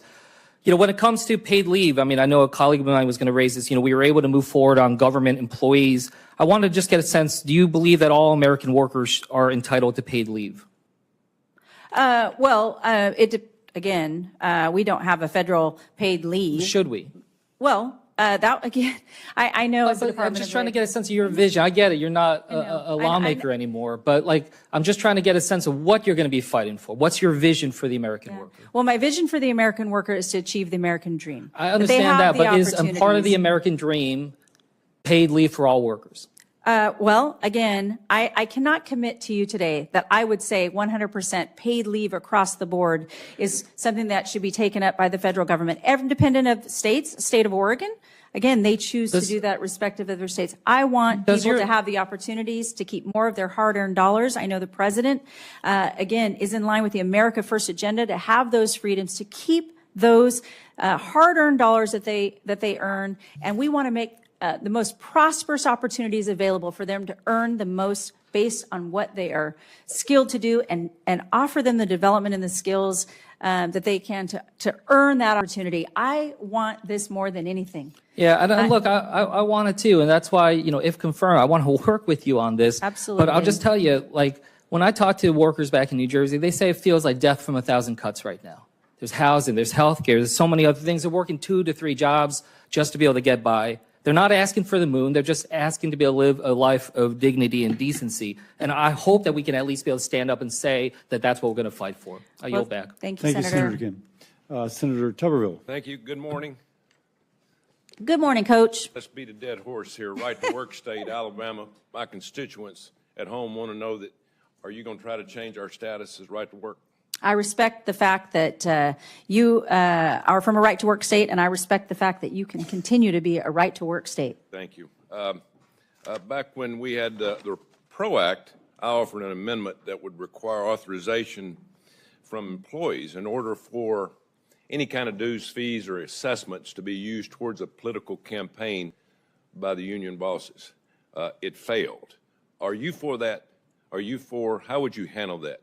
Dues going to from union, paid in a political contribution from employees that are not asked, can we use your money?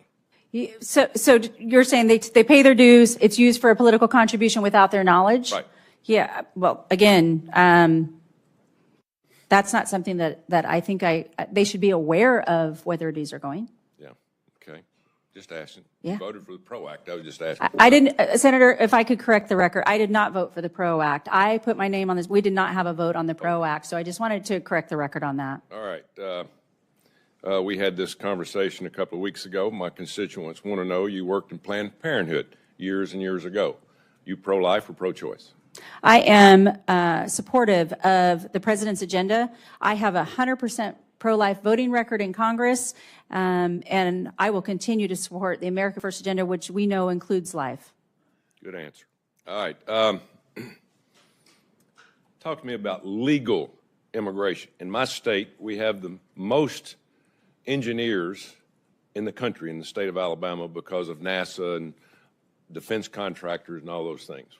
We're running short on a lot of engineers, high-tech people that are well-trained in our country. For some reason, we're running short because big tech is growing. Where do you stand on legal immigration? Your thoughts? Well, I'm supportive of legal immigration only. I mean, I don't see another way around it. But you're talking about, are you referring to the H-1 visa program? Anything to do with high tech, anything to do with engineers, that, eventually we're going to have to allow more people to come, but not to tear down the structure of young men and women having a chance to make a better living because they spent 4 or 5 years at university and have to pay their bills. No, I appreciate that so much that you brought this up. Certainly we never want to replace the American worker. We want to make sure that we're investing in the American worker and they have the skills needed for the high-tech industry, as we see moving forward through a lot of our respective states.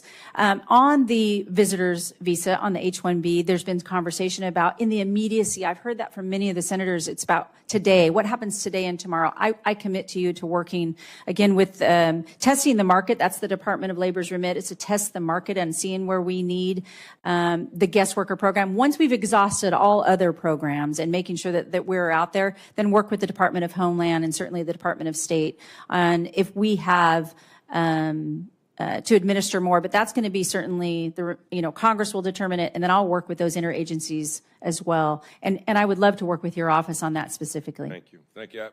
I'm not going to put you under a gun on this question. You probably don't know a lot about it. A lot of people in this room know a lot about it. NIL, name, image, and likeness. Mm-hmm. It is a disaster.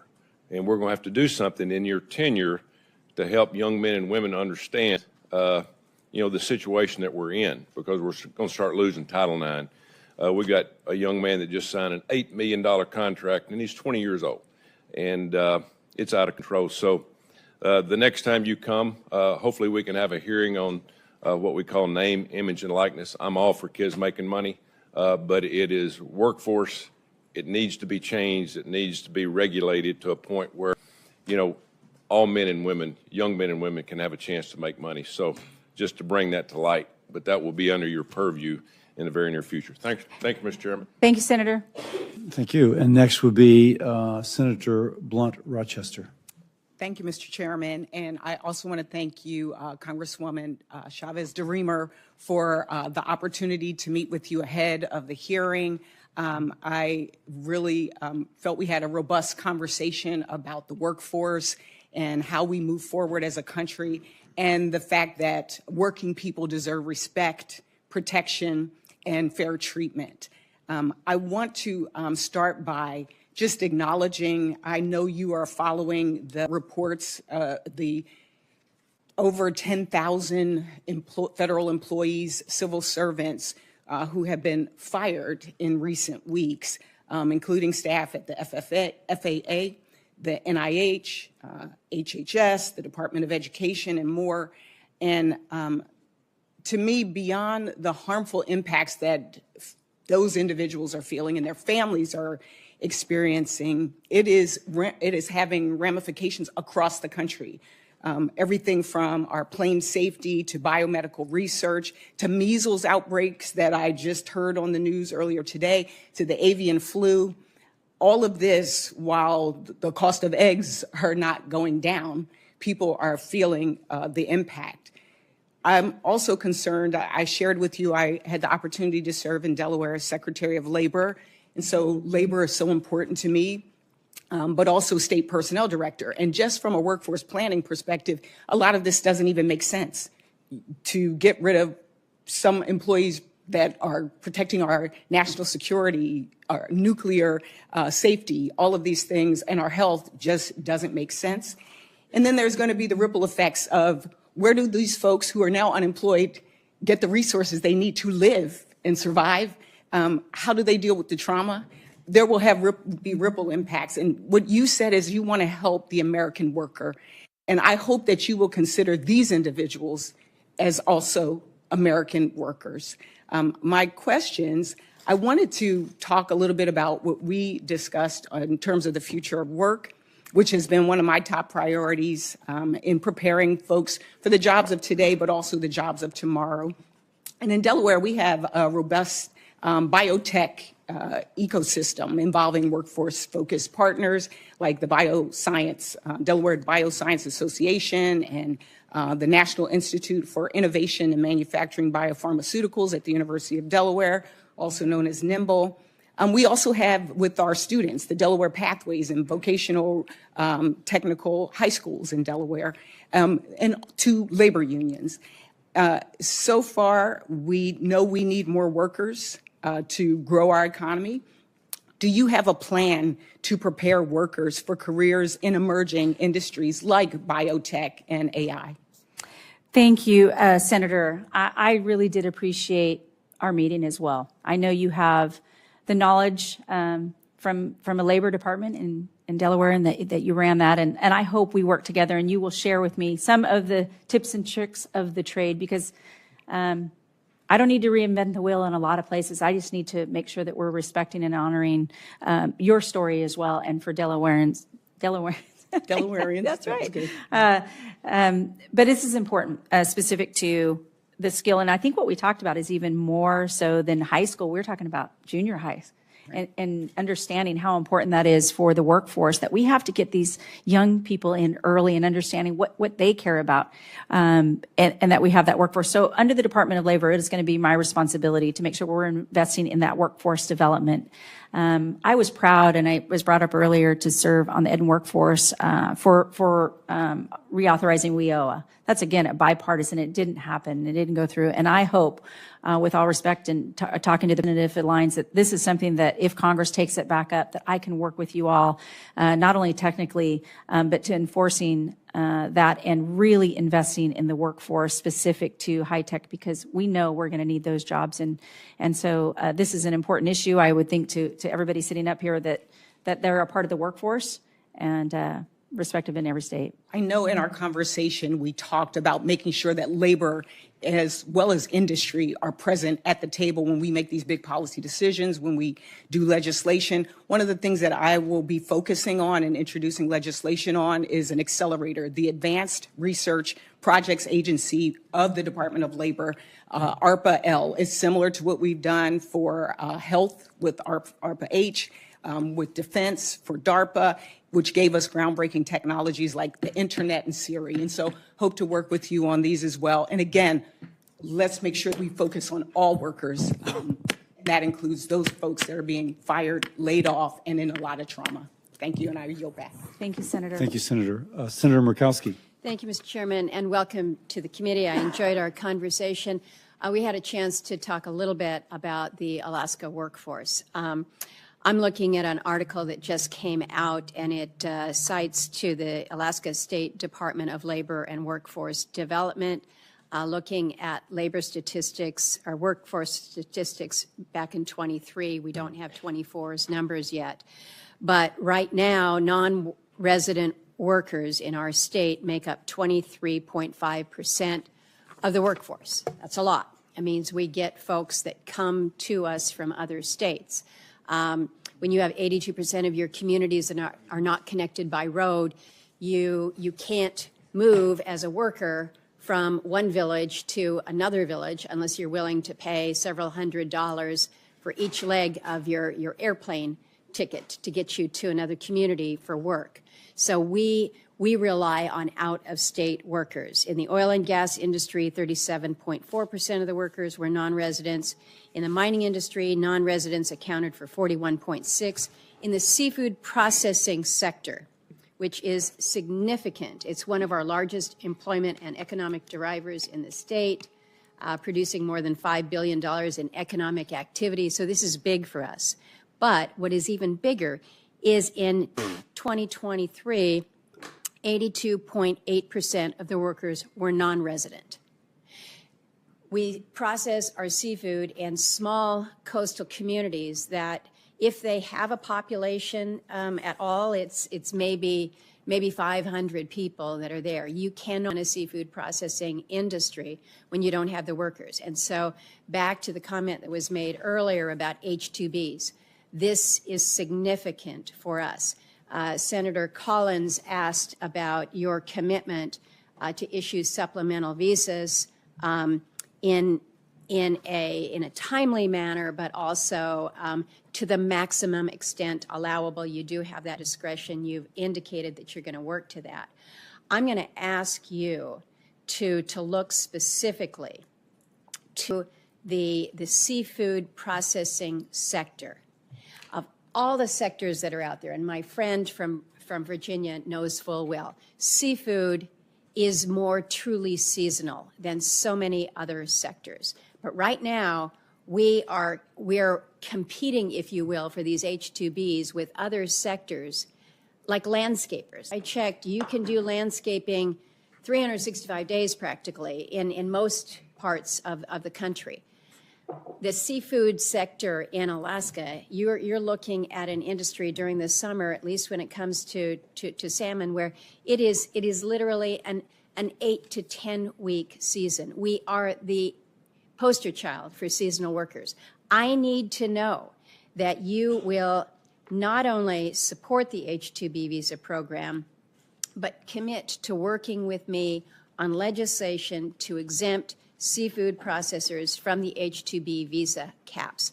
This is something that we've been trying to work for years. Basically, we've been stalled out by big labor that is so concerned that we are not offering these jobs to people in the country. You can't get an H-2B visa until you have demonstrated that all the efforts that you have made to seek U.S. workers and that none coming to you. So we had the conversation in my office. It's important to state it here publicly how significant it is. And I need your assurance that you're going to work with us and work with your partners within Homeland Security as well on this critical issue for us. Yes, ma'am. I will commit to working with you specifically on this issue. Thank you. I appreciate that. A lot of conversation about apprenticeships, so I'm not going to revisit that, although I did just come from a meeting with the head of the Alaska Military Youth Academy, who was talking about the benefits of going from that exceptional program to hand in glove with the Alaska Works training program, so that these young people can see the benefits right then, right there. Maybe I want to be a welder. Maybe I want to be a carpenter. But you take them hand in hand. Last thing I'm going to raise is something in a conversation just yesterday with the head of the building trades. We're talking about childcare. We're talking about childcare because we think about a workforce. But if people can't get to the workforce because they can't afford childcare, so I would hope that you're going to prioritize families in the workplace and support incentives for on-site childcare. Yes, ma'am. Thank you. Thank you, Mr. Chairman. Thank you, Senator. Senator Markey. Thank you, Mr. Chairman. Welcome. Since his inauguration, President Trump has waged war on public servants, especially federal workers and their unions. The president violated union contracts, including by firing tens of thousands of federal workers, used his fork in the road proposal to strong-arm federal workers into resigning and waving away their legal rights and illegally attempting to nullify union contracts ratified in December of 2024 and January of 2025.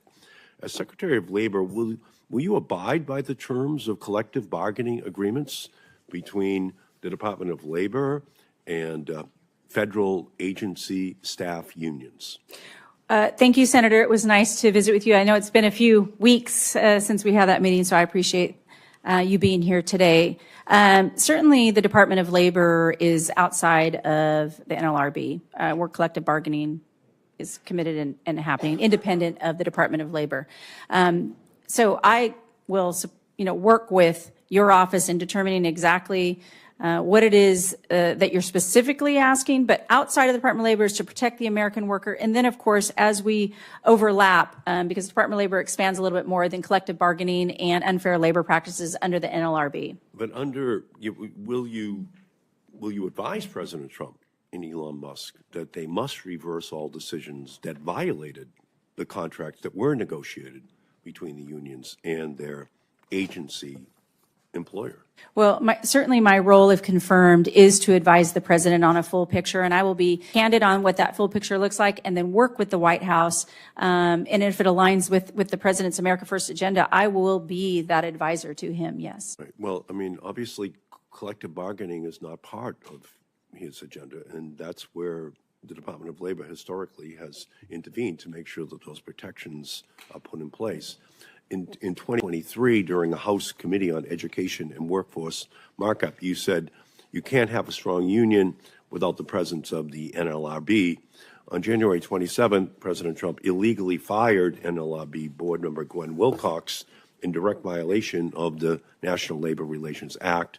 The NLRB now lacks a quorum and cannot enforce laws meant to protect working people from union busting and other illegal behavior by companies. And last night, President Trump signed an executive order stating the previously independent NLRB must now report to him. And the overall effect of this full-on assault is that President Trump has left workers unprotected with no way to exercise their labor rights. So as Secretary of Labor, you will be the president's top advisor on labor issues. If President Trump called you today and asked he should reinstate Gwen Wilcox, how would you advise him?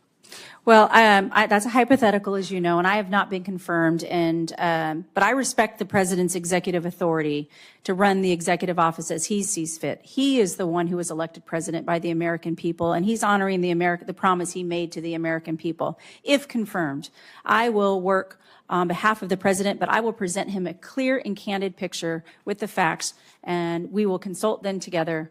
But it is important from the Department of Labor that I give him that full picture. Yeah, well, unfortunately, according to President Trump, the NLRB is no longer an independent agency. And by signing that executive order to abolish the independence of the NLRB, it puts a lot of pressure on you to make sure that there is a protection for the independence and capacity of that agency.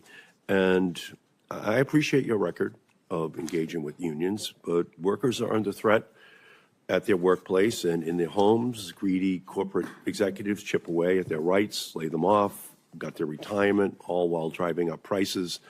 And the president is letting the richest man on the planet cut public school funding, threatening our children's education and jobs of the largest sector of union workers in the country. He lined his inauguration with billionaires collectively worth over $1 trillion. And since his inauguration, union workers in Massachusetts have already lost many, many jobs. And some of my Republican colleagues are eyeing cuts to programs that help people get food, housing, and health care. So if you're confirmed, and I'm assuming that you will be, I commit to working in support of all workers, and I hope you will work with me to stand up to President Trump when he takes actions that harm American workers. I think it's very important that the Department of Labor and you be the voice for those workers. Thank you, Mr. Chairman. Thank you, Senator. Thank you, Senator Markey. And now Senator Hawley. Thank you, Mr. Chairman. Congresswoman Chavez-DeRemer, welcome. It's Thank great you. to see you here. I enjoyed our conversation. It's been, gosh, now a month or more ago, but it's great to see you here. Thanks, You've Senator. taken questions, obviously, from both sides, and I know you've taken a little heat from both sides. You've handled it beautifully. Let me just get a few things straight. For my Republican colleagues, let me just clarify. You are President Trump's choice to lead the Department of Labor. Have I got that right?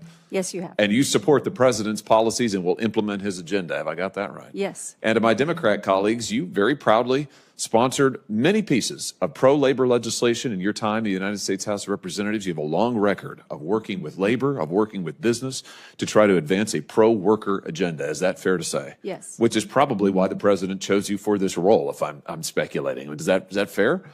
I think your record is really outstanding. Let me ask you about one issue that hasn't gotten a whole lot of airtime today, but I think is so important. That's the significance of immigration when it comes to the American worker. I've got a chart here that I want to show you. This is the Department of Labor's own data on jobs following the pandemic and in the last administration, in the Biden administration. If you look here in the red, those are foreign-born workers. If you look at the blue, those are American-born workers. And as you can see, the data that you can see it, the graphic itself tells the story. American-born workers, no change in employment, just a return to the norm in the Biden administration. Foreign-born workers, that's where all the jobs go. What's it mean? According to the Department of Labor's own statistics, during the Biden administration, virtually all of the job gains, which were pretty meager, I have to say, but even that, virtually all of them went to foreign-born workers. Now, we know, again, from the Biden administration's own statistics, that about 11 million encounters with illegal immigrants were recorded at the border. During 1 month alone, the Biden administration allowed 370,000 illegal immigrants to cross the border. Many of these people got work permits and started working, competing with American workers and legal residents, many of them union members. And of course, illegal immigrants, not union members, companies don't pay them the same wages. They don't offer them the same protections. Speak to the danger of out-of-control illegal immigration when it comes to wages and benefits for American workers. Thank you, Senator. Very important issue, and one that I know that the president has been very public about, protecting the American worker, and understand that we don't want to displace American workers. I understand some of the senators in the guest visa program on the immediacy of certain industries. But as a whole, we want to make sure that we're always investing in the American worker first, that we want to be one of the strongest economies in the union and in the world. So we can be on a level to compete with our, maybe our foreign adversaries when we're talking about China. But what's important to the president and important to me and how we align is making sure that we're putting the American worker first and that they have the opportunities to earn and be at those jobs as they see fit. And the Department of Labor to support them in that investment in those industries. Is it fair to say that a tough border policy that cracks down on illegal immigration, that stops the flow of mass illegal immigration across our border, stops the work permits being given to illegal immigrants, this is pro-worker. This helps American workers maintain their wages and maintain their jobs. Is that fair to say? Yes. Let me ask you about some of the children who came across the border, were trafficked across the border in the last administration. 520,000 of them, to be precise, unaccompanied children trafficked across the border. Hundreds of thousands of them lost and now being exploited by companies like Tyson's Food, for example. Let me just give you an example of bad corporate behavior. Tyson's Food has closed down 2 major plants in my state, the state of Missouri, just in the last year and a half. They have canceled contracts with farmers. They have put thousands of workers in my state out of business, and yet we know from the investigations done by the New York Times and others that they have huge numbers of illegal child labor in their supply chains. In their factories, they are putting children who are trafficked here to work. So they're firing American workers, but they are exploiting child workers. Will you go after companies like Tyson's and anyone else who would violate our labor laws and exploit children while they are firing American workers? Yes, it's an important remit under the Department of Labor, as you know, to protect and not exploit all workers, but certainly child labor should not be accepted by anybody in America. And the Department of Labor has the enforcement capability to double down if they knowingly are breaking the law and exploiting children in their factories. I think we've got to make the penalties even tougher. Senator Booker and I have bipartisan legislation to do that. And again, it is pro-worker to say we're going to protect Americans who are working legally, and we're not going to allow children to be exploited in this country, or people trafficked into this country to be exploited for the purpose of profits by these mega corporations. Thank you, Senator. Thank you, Senator Hawley. Senator Also Brooks. Thank you. Good morning, Mrs. Chavez-DeRemer. And I want to, first of all, congratulate you and your family on your nomination. And to begin by saying Maryland, the workers that we're talking about today, Maryland has the highest per capita share of federal workers in the country. So the people that we're talking about are my constituents, by and large, and they are reeling from this administration's mass firings. Now, when we had our conversation last week, and I know that it was reinforced today, you assured me that you would abide by the law, that even if encouraged to break the law, you said that you commit to following the law. Is that still the case? Yes. Now, do you believe that a collective bargaining agreement is enforceable under the law? Yes. And if I can ask you, are you aware of the statute which recognizes the right of federal employees to engage in collective bargaining? I don't know the statute number. So It's Title VII of the Civil Service Reform Act. But what I can tell you is that statute, are you aware of that statute or any statute that limits the binding nature of a collective bargaining agreement based on when it was signed? I'm not an attorney, as you know, and so I would like to. But you would be in charge Yes. of enforcing the law. So if it is the law, Yes, that there is no statute that limits the binding nature of a collective bargaining agreement, then you would enforce that collective bargaining agreement. I will fully and fairly enforce the law. Now, I want to tell you that President Trump has canceled what he has called as lame duck collective bargaining agreements. And I want to ask you what statute there is that you believe would give the president the authority to cancel or void approved union contracts certified during a lame duck. I'm not familiar, and I cannot weigh in on any specific statute that you're asking me about. But again, if it is the case, and it is, that there is no statute that allows you to set aside a collective bargaining agreement, there is no time limit, would you enforce that collective bargaining agreement pursuant to the law? Again, Senator, being not familiar specifically, I would certainly want to, discuss this with the solicitors that the Department of Labor have confirmed, just to make sure that I am on the same page without committing to exactly. But once it's confirmed for you that it's the law, you have committed that you will enforce the law. I'm committed to always fully and fairly enforce the law, and I will work with the solicitors of the Department of Labor to make sure before I weigh in specifically on this specific that you're talking about. Okay, let me ask you another question. Now, President Trump made some, I would call it troubling and shameful comments after the devastating fatal plane crash that occurred here in Washington, D.C. I'm sure you're aware of that plane crash. Yes, ma'am. And he blamed, at the time, while the bodies were still in the water, many of them were children. He took that moment to blame the incident on Federal Aviation Administration hiring people with intellectual and mental health disabilities. Again, while the recovery is going, do you agree with the president's comments?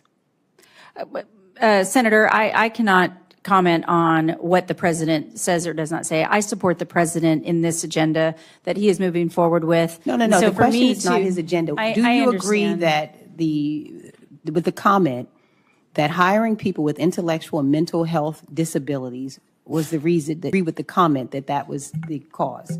I have not had a conversation with the president on this, and I cannot weigh in and speak to that any further. Okay, I want to make you aware that the same hiring language that appeared on the Federal Aviation Administration's website under President Biden are also there during President Trump's first administration as well. So nothing has changed in terms of the hiring practices. But should workers with disabilities be allowed to work Absolutely. at FAA? Okay. Now, in an email that was sent out across the government through OPM, it classified, it used language that, quote, said that their goal was to move from their lower productivity jobs in the public sector to higher productivity jobs in the private sector. Do you agree that public sector jobs are low productivity jobs? Again, no, this is not hypothetical. Unless we determine what those are, it's hard for me to, if just putting it all in one size fits all, it's hard for me to comment on that. No. It's a yes or no. Do you believe that public sector jobs are, quote, low productivity jobs? Is that your opinion?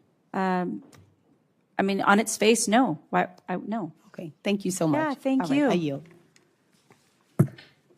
Thank you, Senator Elsa Brooks, our senator from Kansas, who's a little humbler this week than he was 2 weeks ago.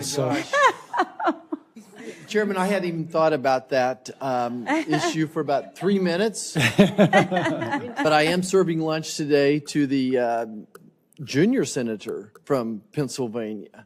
And Senator Blunt Richardson notices that you're wearing Philadelphia Eagle colors. So guilty as charged. Guilty as charged. All right. Well, welcome, Congresswoman. Thank you for being here today. I'm so grateful for President Trump nominating you. Thank you. I think when he did this, it was certainly a shout out to the hardworking men and women across this country. Based upon your resume, the work you've done, that you certainly have been a person committed to, again, those hardworking men and women across the country, union or non-union workers. Those are people that President Trump supports, and we want them to be successful. We want you to be successful, and I think you're going to be a great representative at the table. Represent him as we're going forward. I want to talk about workplace development for a second.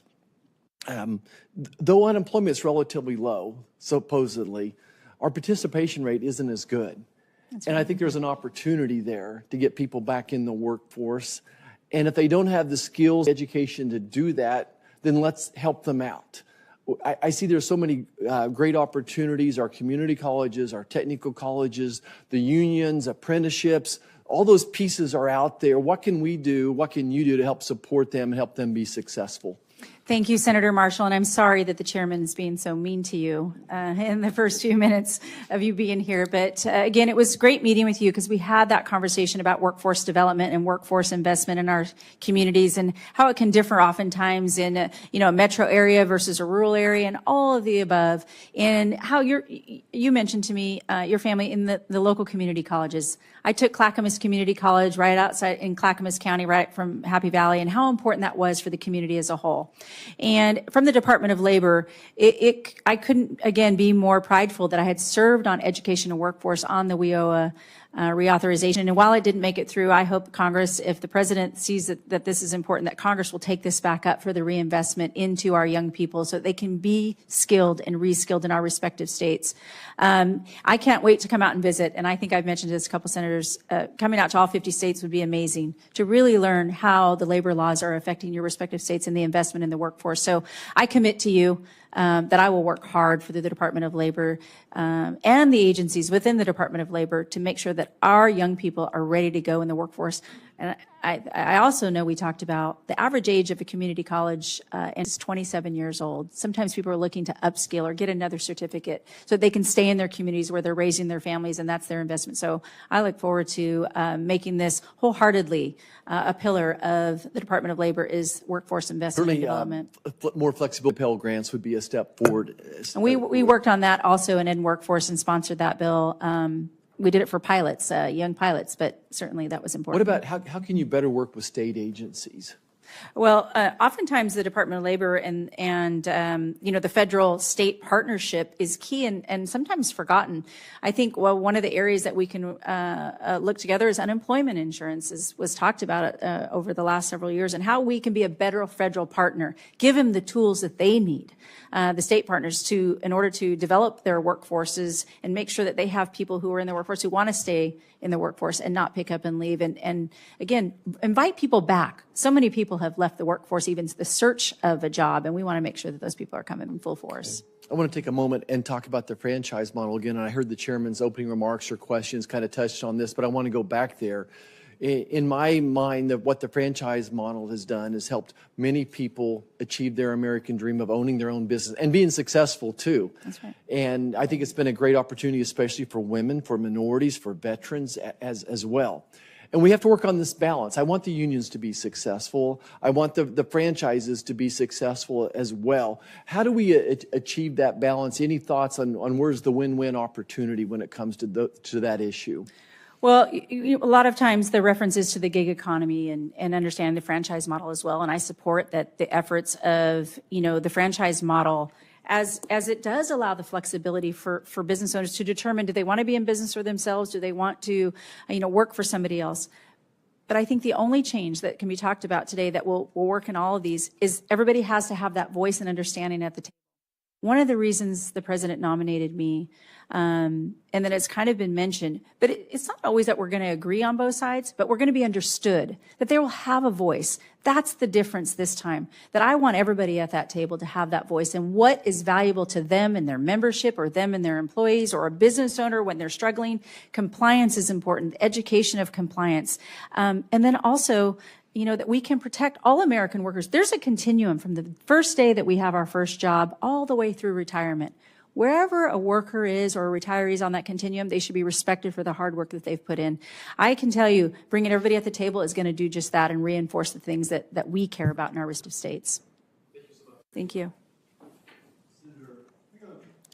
Thank you, Mr. Chair. And thank you, Representative Chavez-DeRemer. I enjoyed our conversation last week and appreciate your enthusiasm. I thought I'd start with just a quick question, that if you track the shrinking of the middle class, which we've seen in this country over about the last 60 years, I think it's safe to say, it almost exactly tracks the reductions in unionized labor in terms of as a percentage of the workforce. They track almost perfectly. Do you agree that we want to get more workers in unions as a method to expand the middle class? Is that a worthy goal? Well, I think the goal is the option. If people choose to organize, they should have a free and fair right to organize. And if they choose not to, they should also have that right. But don't we want to have more? Isn't the country better off with more working people getting paid better wages? And really, the only way that generally happens is through union representation. Well, again, supportive of both sides of the table is going to be important. If an employee chooses that they want to be in a union, in order they have the right to do so. And the same if they choose not to. It was just mentioned on the other side about, what does it look like for the franchise model or the independent contractor model. So I think the flexibility and the conversation is what's key here. And is there room for both? I believe there is. The president certainly believes there is, because this is the new direction of where oftentimes we've had the extremes arguing. If we keep the American worker first and foremost, we're going to come to the center of that table and I think develop exactly what you're talking about, keeping more of their hard-earned dollars. I appreciate that. And again, the ultimate goal, we want to expand the middle class. I appreciate your small business background as a small business person myself in a past life. I think that will be invaluable. We met last week with some of the leadership from the Cherry Creek School District in South Metro Denver, one of many that has a innovative apprenticeship systems they put in place, and they're training teachers, HVAC technicians, engineers, aerospace manufacturers, go down the list, healthcare workers of various sorts. And this is just one of many programs we've got in Colorado. Now, the president's proposed funding freezes are going to prevent us from keeping many of these programs running in our state, and I think taking valuable opportunities away from the kids. How can you, as secretary, assuming you get approved, how can you protect these programs against attempts to unilaterally, and I think in some cases unlawfully, claw back the federal funding from these programs? Well, I think the key here is going to be presenting to the president, again, I mentioned visiting and understanding exactly what's happening in Colorado and all the respective states, and presenting to the president as his advisor what's happening on the ground. That's what he wants to see, a candid, clear, concise picture, so that as we move forward in the America First agenda, that we're going to be supporting the American worker. That is first and foremost in his agenda. We're aligned in that. That's the conversation that we had, is he wants to support the American worker. And so I will present to him the clear facts from all of the respective states. Okay. Back to youth apprenticeships, which, as you know, my last 6 years as governor, that's what I spent a lot of time on. And I look at it as one of the great gaps that 65 to 70% of our kids aren't going to get a 4-year degree. And we have done a piss poor job of giving them the tools to acquire the skills necessary to have the American dream. Is there ways that we can look at to expand apprenticeship programs, youth apprenticeship programs? So I'm not just talking about 18 and over. I'm talking about 16-year-old, 17-year-old, 18-year-old kids who could want to work in an accounting firm or an advanced manufacturing or a hospital, whatever. How can you see us expanding that through your tenure at the Department of Education? Well, I think we can certainly agree that, and you heard the conversation about speaking to even our youngest, our junior high, our middle school kids, all the way up into high school. But I would like to work with your office and, as if confirmed, get into the Department of Labor, really expand and explore what can be done. But if I could work with your office specifically on this and get to know it a little bit better, I would like to have that conversation with you. No, I will take that and we'll follow up on that. We'll get you out to Colorado. A lot of the records, on February 5th, DOJ went to the Department of Labor and demanded that certain federal employees' information be released. And I think there was a lot of retirement account, private information. We haven't seen I haven't seen any disclosure of how those records are going to be used. And I think, what are the reassurances that the American people have that those are still safely secure? Well, I haven't seen them either because I have not been confirmed, as you all know. I have not been read in onto what is happening with DOJ in the Department of Labor. But if confirmed, that'll be the first thing I do, is make sure that I'm briefed on it and made aware of everything that's happening. So I don't have that answer for you because I don't know what's been happening either. Okay, fair enough. Thank you. Thank you, Senator. This concludes our hearing. You did very well, and thank you for that. Thank you.